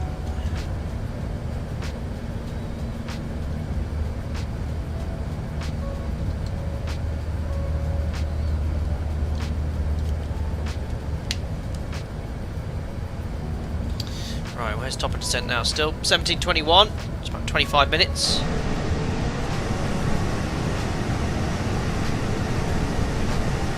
There, I'll put the world map on. Just coming up to Sheffield, just south of Doncaster. There's Doncaster here. Sheffield on the nose. I'll continue westbound.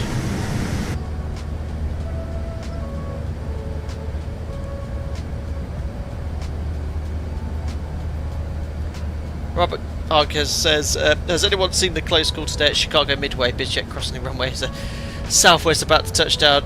There's a lot of these in America, isn't it? Oh, there's been a lot of sort of memes about all the aircraft accidents in the US as well the last 6 months. I haven't heard that one.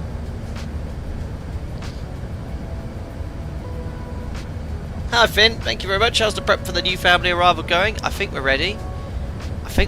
We've got all of the furniture. We've bought, all the pram cot, cribs, Moses baskets, clothes.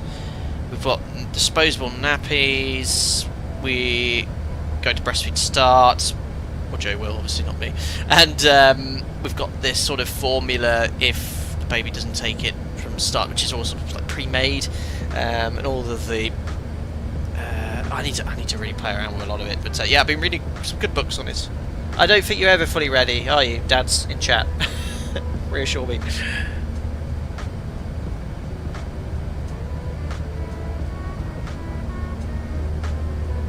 Do you know one thing we discussed actually yesterday? So I was flying with the ex-A350 captain who's joined my operator, and he's coming as a DEC, direct entry captain.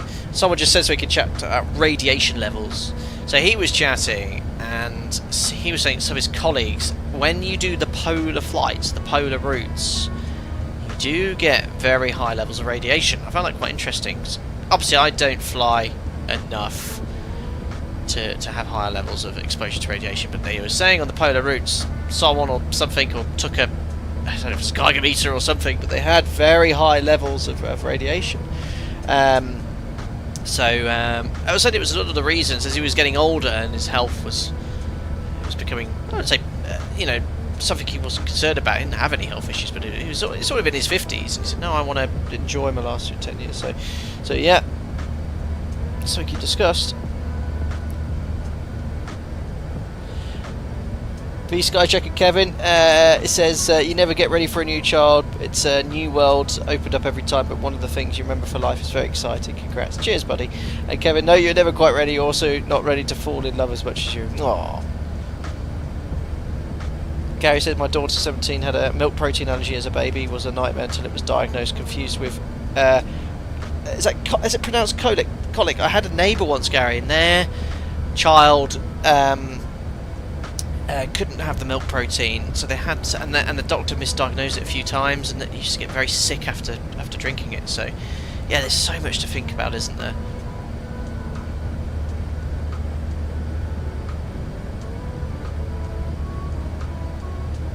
Yeah, Stephen, that's another thing I've been told. Don't listen to the majority of baby advice, figure out what works for you. Yeah, there seems to be a lot of differing opinions on a lot of hot topics, so yeah, I think you just got to play field and just take it really at your pace. But one of the things that everyone says, get ready for restless nights, but that's why we had the paternity leave, and Joe's obviously off whilst the baby's born and developing the first year. And we've got a bed set up in the nursery, so when I'm on earlies I will sleep in our bed and she can look after the baby. Hopefully it won't get too much disrupted rest, but yep.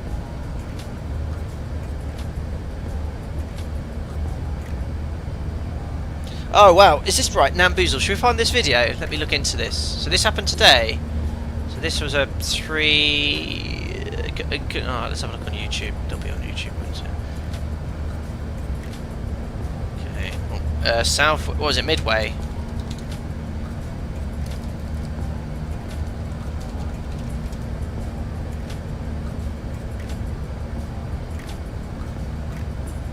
There's nothing I can find. Is it on YouTube yet? Filters today.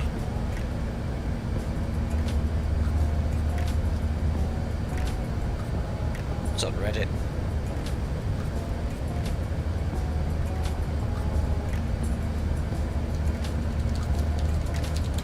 It's only a matter of time, guys.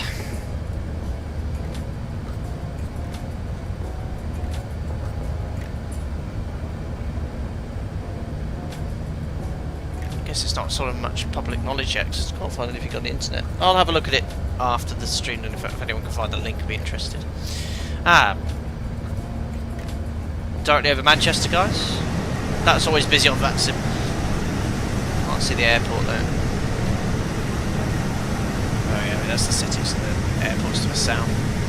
Love how you can see the other aircraft on that sim as well. Down to, how much fuel have we got on board? 16 tons. Our alternate's doubling, we need 10.3.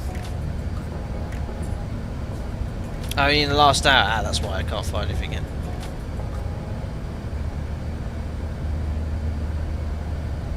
Midway near miss, 25th of Feb. There's the link. Yeah, guys, only mods can post links. If you try and post a link in chat, it won't work. Obviously, for you know, to stop people coming in and posting links which are going to send you somewhere where you don't need to go. 25th of August. Delta 1328. It's only a graph. Oh no, it's 5 months ago. Oh, so this is the second one.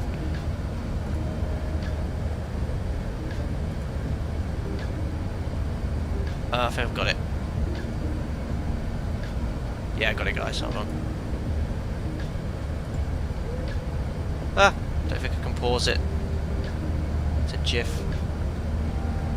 Let me just refresh it, guys. Hold on.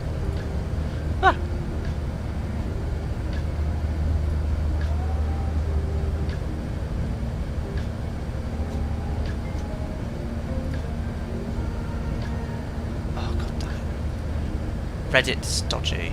It's not working. No, I don't want to search this. Oh, where's it gone? I had it, but it's disappeared.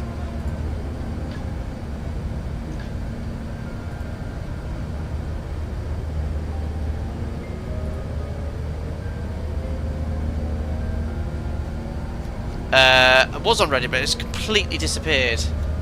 I think it was trending, but I can't see it anymore. Midway near miss.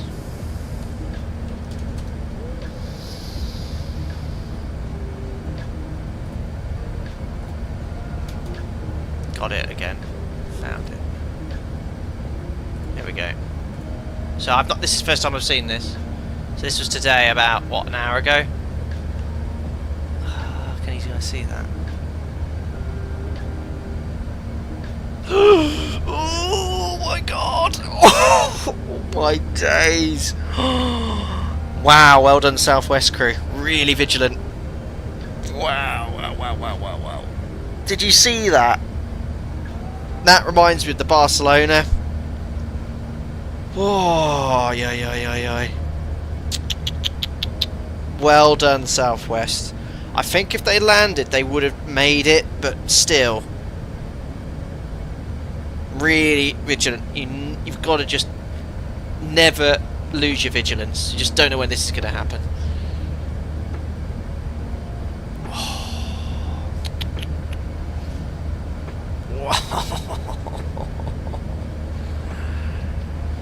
Ah, yeah. So yeah, I guess the BizJet. Yeah, look, see where the sun is. They probably didn't see it. I'd like to think they looked right, but with the sun like that, it can be challenging. But ultimately, ATC is responsible. But there's pilot error there as well. So one of the things we do at MyParade to prevent that from happening is when we're cleared to enter or cross an active runway, we do a two-phase intercockpit call. So firstly, both pilots must confirm the instruction from ATC, which hopefully they're doing their job properly, which looks like they weren't in that case, to clear left or clear right, and then or confirm we're cleared with the other pilot, and then we confirm visually we're clear as well. So, you know, ATC might have told them to hold, we don't know, I can only speculate. ATC might have told them to hold short, and the BizJet ignored it and went and had a runway incursion. Or ATC might have cleared them. But regardless, you must always look. Wow. Like I said, they're on their toes. First time I watched it, I didn't see the crossing jet until they were going around. Yeah, me neither, right at the end there. That was really, really close. Flyjet, does higher level altitude radiation affect you in the cockpit and other frequencies based on dangerous radiation? I have absolutely no idea. It's not a concern for me anyway. There we are, just crossed south of Liverpool, north of Liverpool, over the Irish Sea, South Isle of Man, coming up to Dublin. We're starting our descent very soon in our replication of Air France Hotel Papa Juliet Bravo, where it flew from Dresden to Knock to be scrapped.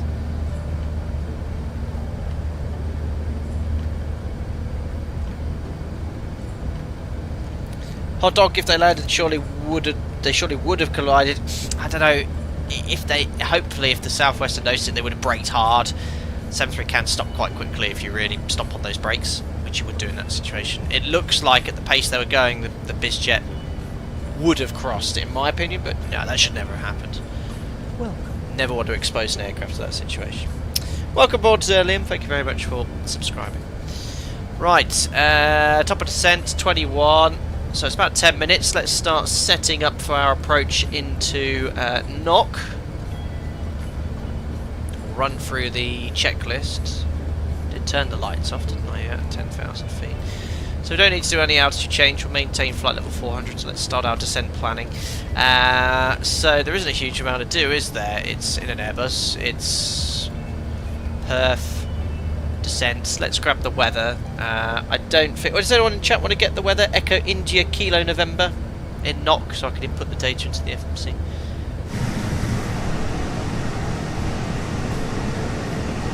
Okay, we've got our own catch the landing. Have a great day, everyone. Thanks for popping in, buddy. Thanks, Domino, and having storm. There we are. It's a 250 at 10, so it will be runway 26, 10k scud CBs around, 7 degrees, QNH 1016. Hopefully it won't run into a CB on final. So, descent approach. There we are. So, surface wind, 250 at 10. Temperature, we said was 6. QNH 1012. Well, if we're going to be flying ILS Bravo, we'll go full length, flap 30. And guys, remind me how to do brake to vacate again. Minimums ILS Bravo. We'll do a full brief, but it'll be 865 Barrow. This is really good prep for the A350 because I think the systems are very similar. So I filled in the approach reference page. We're going to be coming in via Gakpo. So let's go to the flight plan. After Bagso. There's Gapco. So let's step through. Let's go to plan. So you guys will hopefully see the chart. And the FMC. Let me just zoom in here slightly. Just realised the weather radar's off, but I don't know if it's modelled. So there is... oh no, scrolling the wrong way. There's Gapco, so we're going to make a 90-degree turn northbound to Inula. Inula, we must be at or above 3,000 feet. We're going to be at 4480 in the FMC. From there, Ketag. Then we have a decel, and then we have the centre fix. Then it says too steep path. So we go Inula, Ketag, and then the centre fix. Why is it saying too steep a descent? I think what I'll do, I'm going to get rid of Ketag because Ketag's on the star and it's not on the ILS. So what I'll do is delete this. Insert. There we are. So Inula direct to the centre fix. And Inula's on the extended centre line for the ILS. Uh-oh, QNH. QNH blunder error. Uh-oh, thanks chat. What have I done? What was the QNH? At least someone's paying attention. 1012. I did this on purpose to make sure all of you are paying attention. And you are. Well done. Perf. QNH is 100. Eh? What? It does say 1012 in chat. Oh, no, wrong code, that's why. What's the actual QNH? Oh, yeah, testing you all. I can't trust anyone. I can't trust my mods, getting the wrong airport codes. Blah, blah, blah, blah, blah, blah. Weather. 101. Hey, look, look, look. Knock, 1012. Yeah, I was correct. All good, all good. 1012, there you go. Yeah, I was always correct, so I wasn't wrong, and I was testing you to see there again. Too steep. Why is it saying that? Didn't do that in the test sector.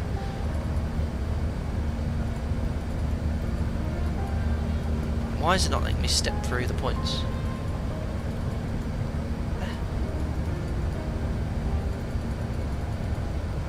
So centre fix to Copax. Too steep. Airbus people, help. Inula. Decel. Oh, it's not liking that Copax either. I think it's because Copax and centre fix are too close. Right, I'm going to reinsert the approach.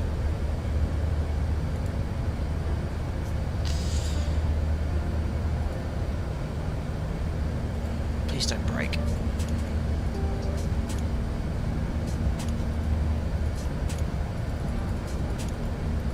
So I think I'm just going to have to get rid of either Copax or the centre fix.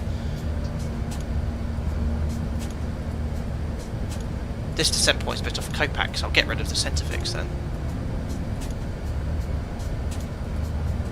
And then delete this discontinuity.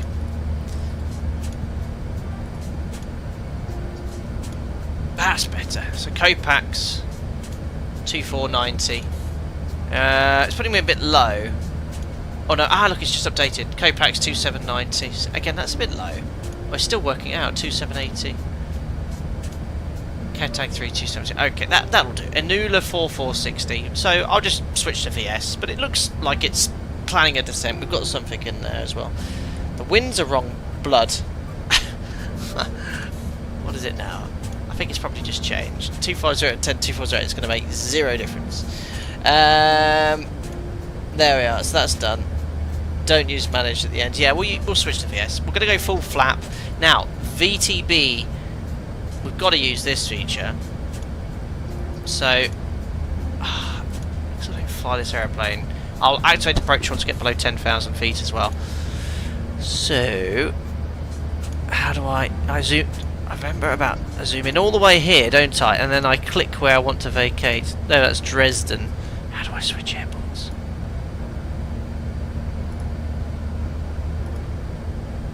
Ah! Very strange list. Right, on the right side. I'm Airbusing. Right, let's do this, let's do this, let's do this. Airport select. Aha! Knock. Display airport. Uh-oh. Right click.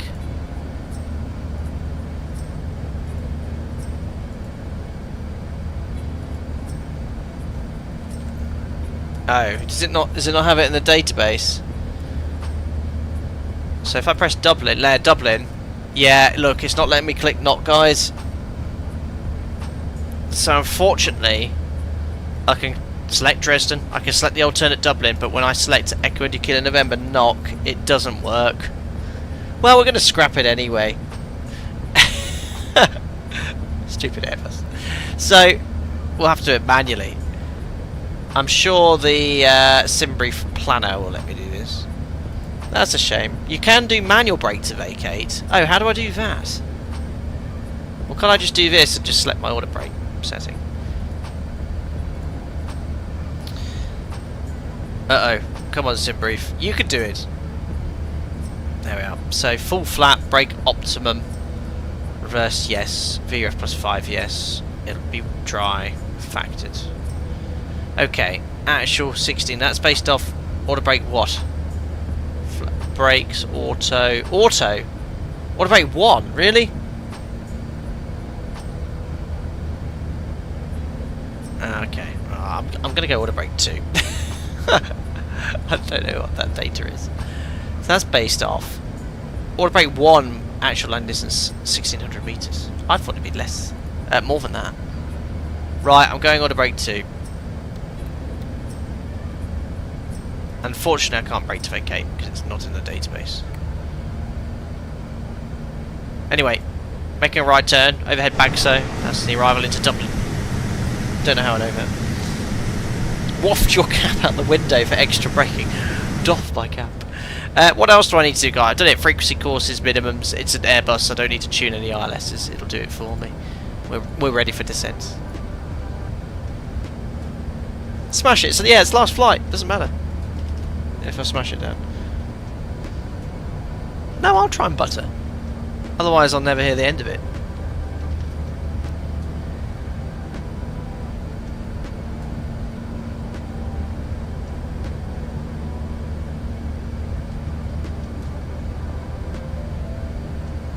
Last turn before descent. Beautiful.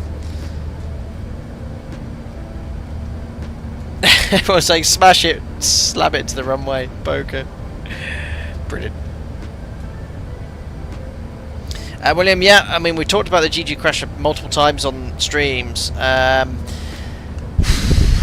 the CVR and the flight data recorder has been completely destroyed, it's going to be difficult to get all the facts.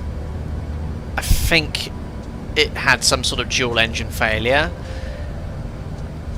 By down to the fact that they've got the CVR that stopped recording, hasn't it? Or, yeah, I guess it didn't get completely destroyed, but they can see the recording stopped, and with certain variants of the 737, certain ways it's fitted, both engines fail, you lose AC power, and you resort to a standby power system. It stops the flight data recorder, so yeah. Oh. But when you look at that video, oh, yeah, scary. So I can't really say. I don't know what happened in that cockpit. They came over the runway threshold at a rate of knots. At that sort of speed, the ground effects really quite significant. You can see it sort of float on it. Anyway, SP, what happened to your voice there? I don't know. Did it crack?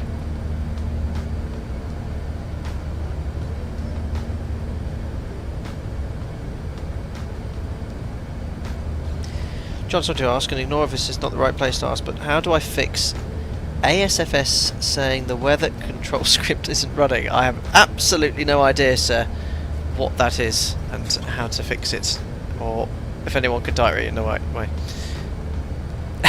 Let's vote. No, it'll be a butter. Butter every landing. Never not butter. The priority of every landing is to butter, not to land safely in the touchdown zone. Uneventful flights, just the way we like it.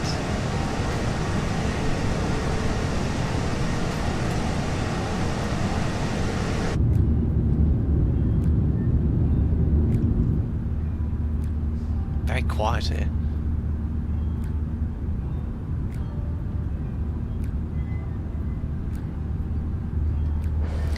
Matty, what's the minimum requirements and experience for a captain to be hired a direct entry captain in an airline? I actually don't know what our operator's minimum requirements are for a direct entry captain, but no doubt a set amount of hours on commercial jet airliner. I think even turboprop type could be used. I'm not 100% sure. I'm not involved with any recruitment. Anyway, there's the white arrow, which means descend. There's no ATC, so what I'll do is I'll set a lower level. Let's go down to 80, and I'll push this in to do managed descent. Top of descent, ladies and gentlemen. Started our descent into knock.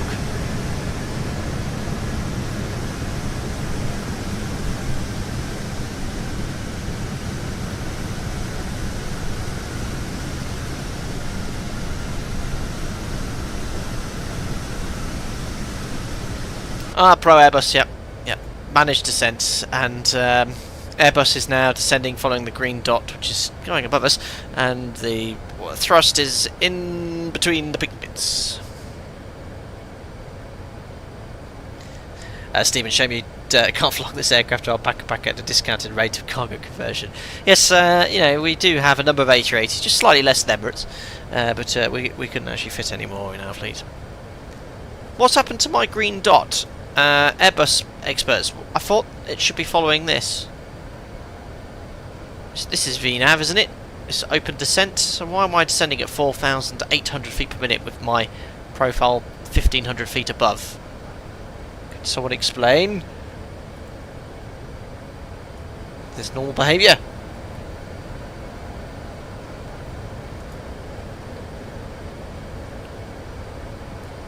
How many miles have touched that? 9. Oh yeah, we're a bit high actually. 90 miles, 980, 27, 35. Yeah, well, I'd say we're much higher than this saying 1,500 feet low. So I don't know what it's saying that for. It's targeting speed. I thought it targeted like a path, but we're high. This rate of descent is actually quite helpful. Looks like it's maintaining a Mach number for now. Decimal 82. Worth checking the VDEV in the FMC. I'll do that. If I do how.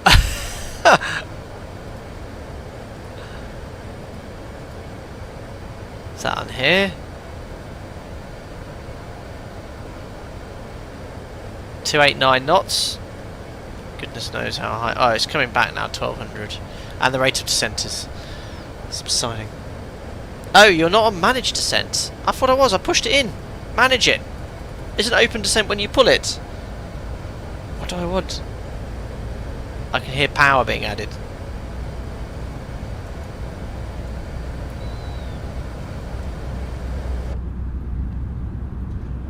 No more Airbus after this. Well, I'm flying this to help prepare myself for the A350. This is the same, isn't it, system-wise A350? What does the A350 have which this doesn't? Just 2 less engines, right? And made out of carbon fibre. Sorry about that noise, I'm just opening the window in my office.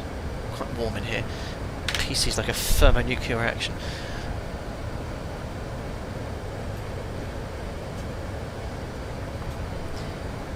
So I am in managed. Oh, there's my green dot. My green dot has appeared and I'm on it again. Thank you. Maybe it's a little... having a bit of a think about it. Speed... Oh. I thought you just pushed this button and... Actually, I can't believe it. This has been the longest Airbus stream where I haven't had my tray table out or my footrest down.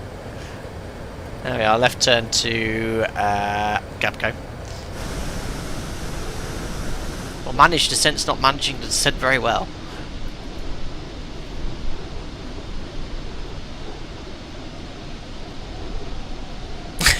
Very good, Doldo, we've seen it. Needs to be oscillating around the dot, but there we are. We're back on said dot now. Oh, I can select my charts on this, can't I? There we are. So routing direct to Gakpo. What's the restriction here? There isn't one. So we'll go down to the MSA soon, but then, well, it will be 4,000 or 3,000 feet after Anula. I think the fly-by-wire VNAV is still a bit buggy. Okay. Well, welcome aboard anyway, if you just tuned in. Just started our descent in this last flight of Foxtrot Juliet Bravo as we go scrap it virtually in NOC. If you enjoyed the stream, don't forget to like, subscribe to don't take the latest content. Rest the street against hearing going around out the window. No, we were doing that. Flyjet, sorry for the question, but why do you recycle flight directors when landing in the 737? So we do that on certain approaches, typically non-precision approach, because the flight director guidance isn't always accurate all the way till touchdown. So what you do is by recycling it, you clear the guidance. If you push toga, you still get flight director guidance regardless if the flight directors are off, but they stay on then, and when you level off.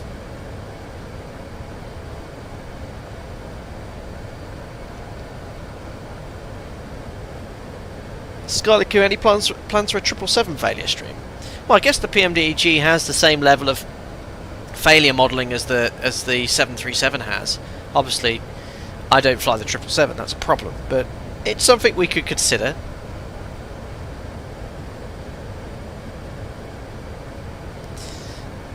Now what's it doing?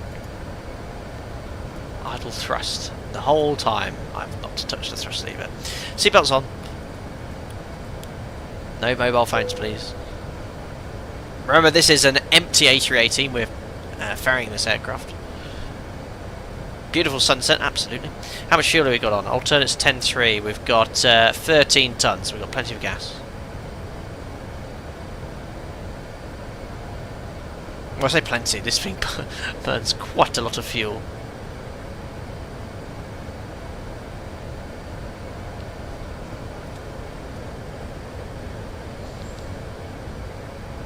Lovely.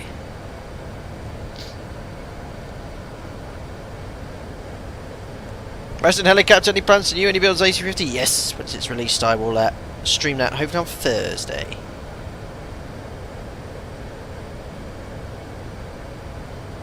Beautiful sunset. I mean, this whole part of the world is nice.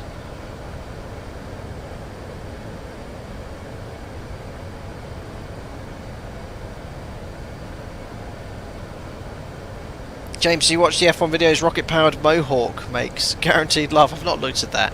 I mean, I looked at this F1 75 show in London, and it was a bit cringy. But who was the host of that? I don't usually find him funny. Jack. I can't remember his surname now, but he was actually quite good. Oh, welcome, Resident. Yes, gifted members 5 were given out at the start of the stream. It was very generous from Gary Field, an existing member. So welcome back, and welcome back as a member as well. Jack Whitehall, that's it. I don't usually find him funny, but I thought he was quite funny on that.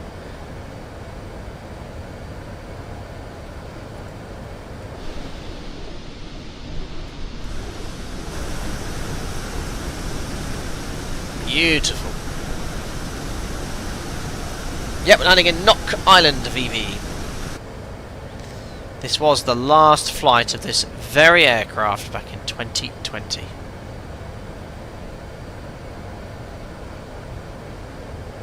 Free scratch, have you seen the video of the Saudi 777 at Heathrow rotating and derotating on the takeoff roll? I haven't. That sounds like fun.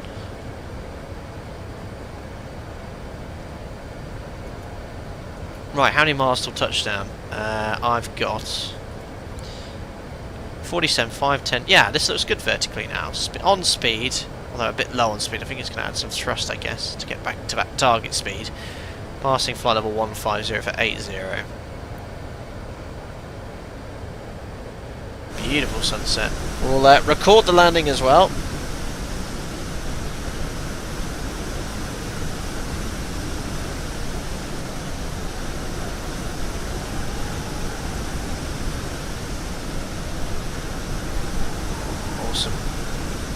Matty, out of curiosity, do you watch any other aviation channels, not necessarily streamers? I'm very busy. I don't have a huge amount of time to watch much else on YouTube. The Blancalerio channel is very good. I think I pronounced that correctly. So I do sometimes watch his videos.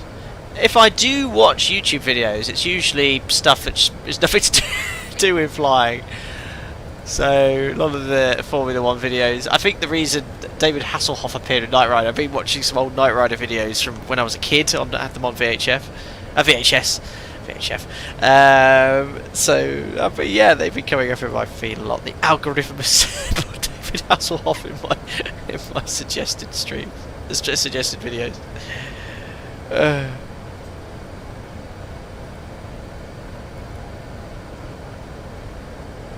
Perfect. Right, so I think this pink dot's a decel point. We're approaching Gakbo, so I will set the next altitude. I'm happy to go to 3,000 feet. I just want to check the MSA. There's sector 2,000, so we'll set the next charted altitude restriction, which is at Inula, 3,000 feet. 3,000 feet set. Set the QNH, which was 1012, passing 10,300. There's the 250 knots. But we're going down to 3,000 feet, and the standby altimeter is also set 1013. We want 1012 though. There we go. Right, post cruise checks, lights, fuel. We just checked a second ago. APU's off, now about can't set pressurization. It's an A380, it'll be fine. 2.6 psi set, belts are on, checks complete. There's 250 knots. I haven't had to do anything, but we're going to be turning base leg very soon. Oh yeah, localizer scales on, thank you. Jim, yours are on as well. Why is it blinking ILS? And I need to go into approach mode, don't I, at some point? See how well it puts us onto the glide slope. Keep an eye on the track miles. 3269. Yeah, we're good vertically.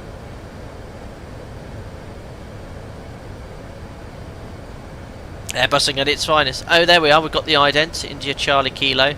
110.7. Perfect. Well done, Airbus. About to turn base leg. It is a really, really good add-on, isn't it? This really good. But about 20 tons ferrying this aeroplane, though. That's bonkers.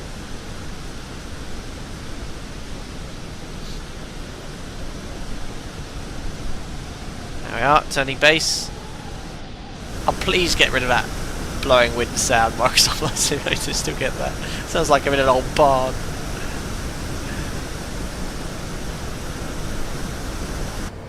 Beautiful. What an approach. Live time, live weather. Fantastic. Right, I think we can bring the ILS chart up now.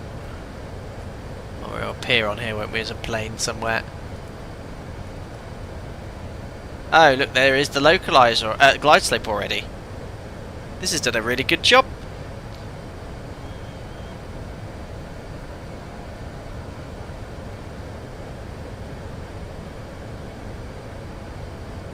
Excellent.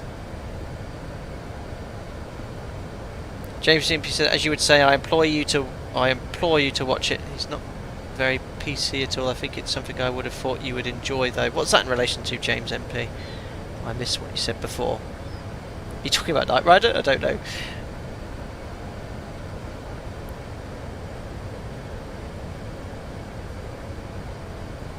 Can't teach it. I know this is peak Airbus content. In fact, I might even go VS in a second to just stay a little bit lower, so I don't get too low on the glide slope. So I'm just going to go vertical speed 900 feet per minute, and then we'll start reducing speed. Otherwise, I think the path, or the little green dot thing, is going to put us a little bit low. Start the flight recorder soon. There's a few CBs around as well. Oh, so now do I activate approach mode? Thank you. Activate approach, confirm. But now I want to open the speed window because it's going to slow right down to 130 knots, which I don't want it to do. So I'll open the speed window, just do 250, a little bit longer. And we'll just shell off that descent so we can do a CD8. VS to finesse, absolutely. Wait, hold on. I opened the speed window. 240 I demand.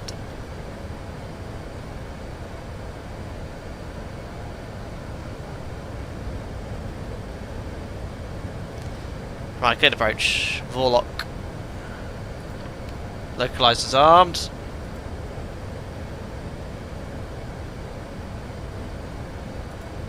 Logged off that, so there's no ATC or traffic.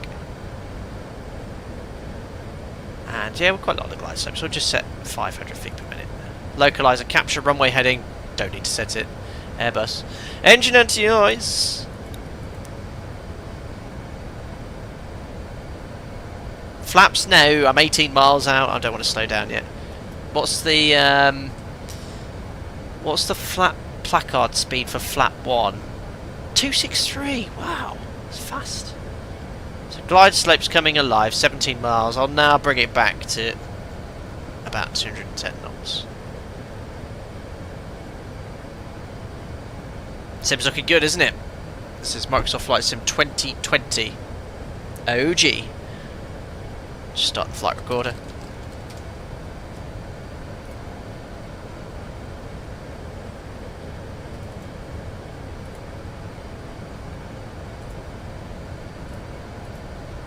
This is beautiful. I think I've Airbus this. Gear down. No, 15 miles. I'll take a natural flops now though. 180 knots. I will close the speed window when I get a bit closer. Oh. What's up to the sound of the flaps? Or have they already extended? I think they've already extended, haven't they? Next is flap 2. What do I need for flap 2? What speed? 220 knots. Let's do flap 2. Ah, here it comes. Flap 2. Where's your fix rings? I know, I'm dealing without.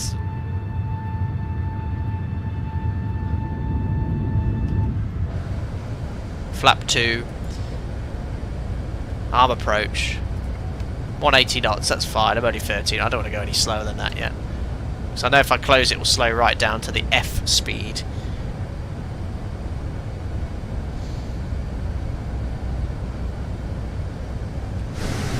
Ugh, murky. I'm really pleased with my airbusing. Good headwind here as well, 26 knots. This is a short runway for the 380, remember? I'll challenge you to time the gear to come down just as you butter it. No. You're not good at Airbus, you are Airbus. Missed approach. 3,000 left, turn to 4,000 feet. Just wait for glide slope capture. Approach is armed. This has been a CDA from top of descent, I'll have you know.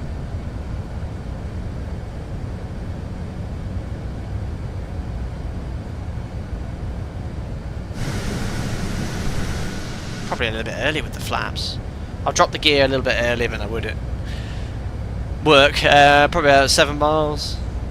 Come on, glide slope capture. There we are, glide slope capture. Missed approach attitude, 4,000 feet set. I'll now push my speed in. Look. There you go, auto throttle. You do your thing. So it's gear down to flap 3, then flap full. You're on the Wild West now, boy. This has been just lesson in the making. A380 tutorial. That's what I'm going to full realistic A380 tutorial by a real airline pilot. I'm quite pleased with myself. 8 miles, strong headwind, ground speed's only 135 knots in our empty A380.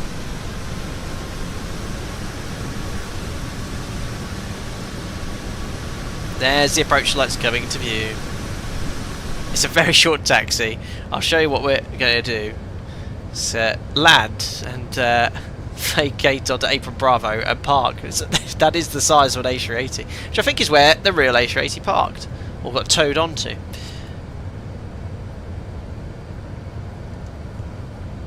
Right, there's 7 miles, so gear down, flap 3. Oh.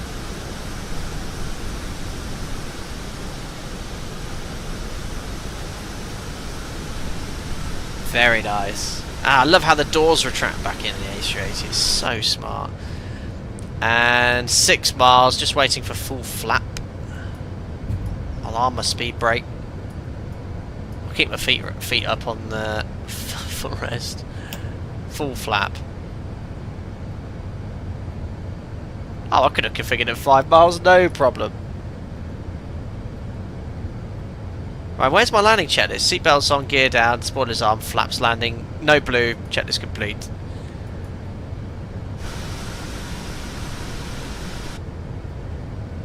Great. When do I close the thrust levers? It's not at retard, is it? It's just after? Oh, I don't know. I've flown the Airbus enough to know. Right, disconnecting, and do not disconnect the autothrottle, it's an Airbus. My aeroplane. Right, so I just keep it on the flight directors. There's the outer marker. It's 1970 again. There's the outer marker. There's the outer marker. Shut up! It's the longest outer marker I've ever heard. Right, follow the flight directors. Oh gosh, it's so wallowy and roll! I just went full left and right, nothing happened. Oh yes, the Totally Stage 330 having stall. That is a loud outer marker. Oh, I'm turning left and it's not turning left. Is that, I hope that's not how the real A380 is. Disconnect the auto throttle. No, I can't do that in an Airbus, can I? Oh god, I'm trying to stay on the localizer. There you go, look, you can see the 380's gone to TA only, so that inhibits when you get closer to the runway. 3 whites, keep descending. GS Mini is doing its thing. Watch that rate of descent. 3 whites. Let's get back to 2 whites, 2 reds. I've got full left! I've got full left! Oh my goodness! Oh, well, it is a large machine.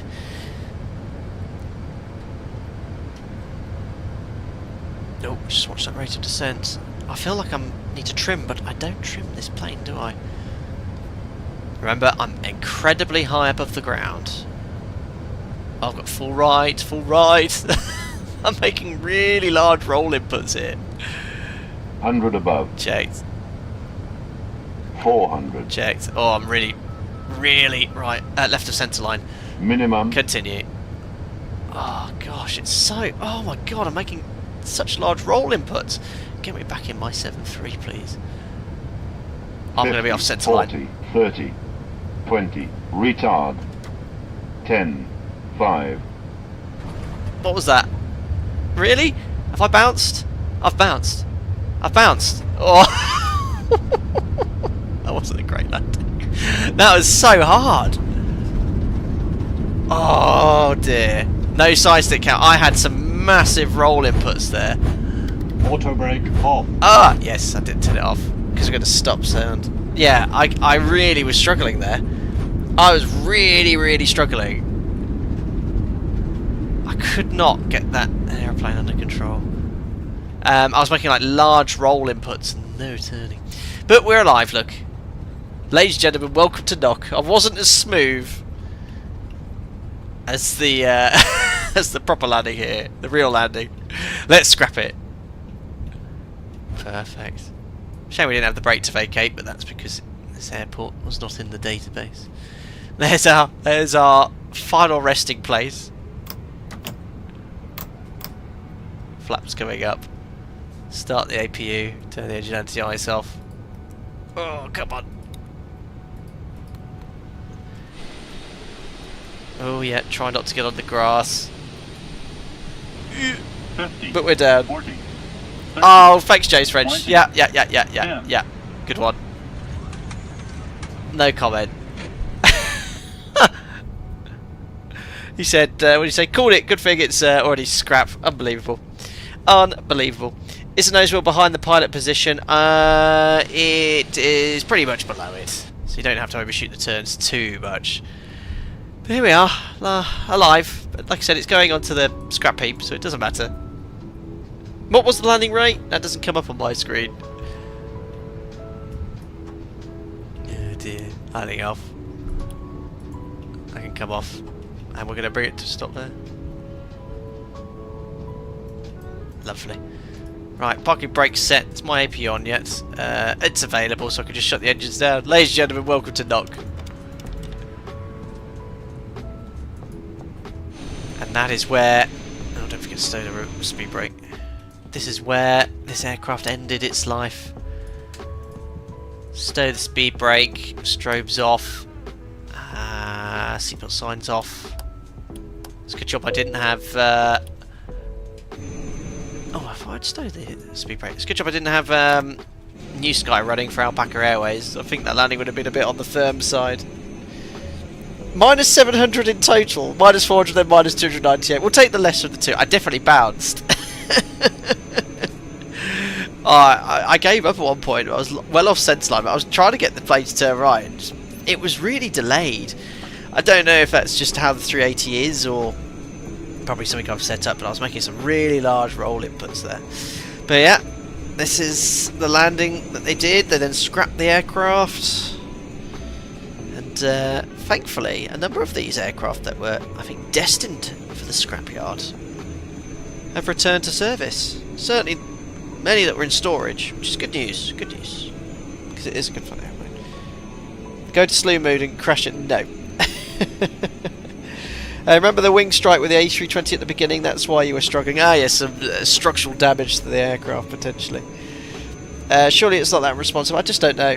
I think I've had that before. Our last stream, I think we landed in Miami, I was struggling with the roll. But yeah, it was really... I mean, if you could see the inputs I was making, I was really struggling with the roll input there. Thanks again, James, for your donation. And very kind of you to do that as well. On Google Maps, just west of the airport, you can see the scrapped aircraft without the wings. Really? Let's have a look. Well, actually, I won't look at my maps, but I trust you. I trust you. Awesome. Well, what I'm going to do is while we just end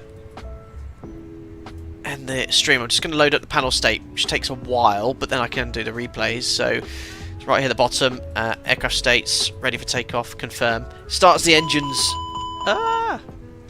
Again, so we can do the replay as well. No more Airbusing. Yes, well, we'll fly the Airbus A380. I have penciled in Thursday, so long as I don't get called off standby. That will be around the same time as the start of the stream here, so we'll give that a go. Yeah, I think maybe somewhere in Japan, fly Japan Airlines. You know, I'm very familiar with our operators' procedures and SOPs, so I'll have no problem. But yeah, I always love flying the Airbus, and it's great fun to fly this aircraft today in preparation for the 350. Free Scratch said, I'm not sure if it's anything like the 321 though, the inputs of roll are quite substantial. It's not very sensitive at all. Well, I was making full roll inputs, and a few times you might have heard me saying, I'm going full right, and it was actually not rolling right. There we are, poor Foxtrot Hotel Papa Juliet Bravo, RIP, you served us well. Yes. If you don't mind me asking, does your operator let you hand fly till 10,000? Yeah, but anytime the seatbelt signs off, so yeah, 10,000 feet in climb, typically 15,000 feet in descent. Used to be a bit higher, but they updated it, so basically we want you strapped in. Passenger strapped in. Scottish said, no offence, but Jim reached for the sick bag and now quit to become an Uber driver. Unbelievable. Can't believe it was that bad, that landing. Can't be that bad. Right, 2 of the engines have started. I think it will start the other 2, and then we'll look how bad it was from the outside. I hope Microsoft Flight Simulator one day adds the ability to do a flyby view. That's all it needs, and then I can do my replays as I would do an X-Plane. Don't forget this aircraft is completely free to download as well. Head over to the FlyByWire website, which you can find both an A380 and A320. Perfect. SB 2008, expect a full refund. It was a good job there was only 10 passengers. 10 passengers on board. Right, let's turn this music down, cue the funky replay music, and see how dreadful that landing was from the outside. I think you guys exaggerated. Oh, I think the other two are starting. Yeah, by the time I get all positioned, it'll be good. Right. Let's have a look. Couldn't find valid airport data. Don't worry, GSX. You'll be fine. So do bear with me because I have to match the thrust lever position for the engine sounds, so it might not exactly match what happened. And the flaps are still up on the replay. I haven't pressed the extend button. Cool, look at the sun shining through the engines. Very cool. So 4 reds because of the angle of the camera. Let's have a look. Oh, I was lowered the threshold, and I was very right of centre line. Boing! That was probably a go around. Oh dear. That was not my finest hour. Let's have a look at that one more time. Yeah, that bounced a lot. So bounce landing recovery we have as a procedure. You basically, once you've bounced, depending on the height of the bounce, you either keep it, hold it, don't close the thrust levers so you can get the spoilers to deploy. And it's a high bounce you go around. Hold on, I'm just finding the replay controls, guys.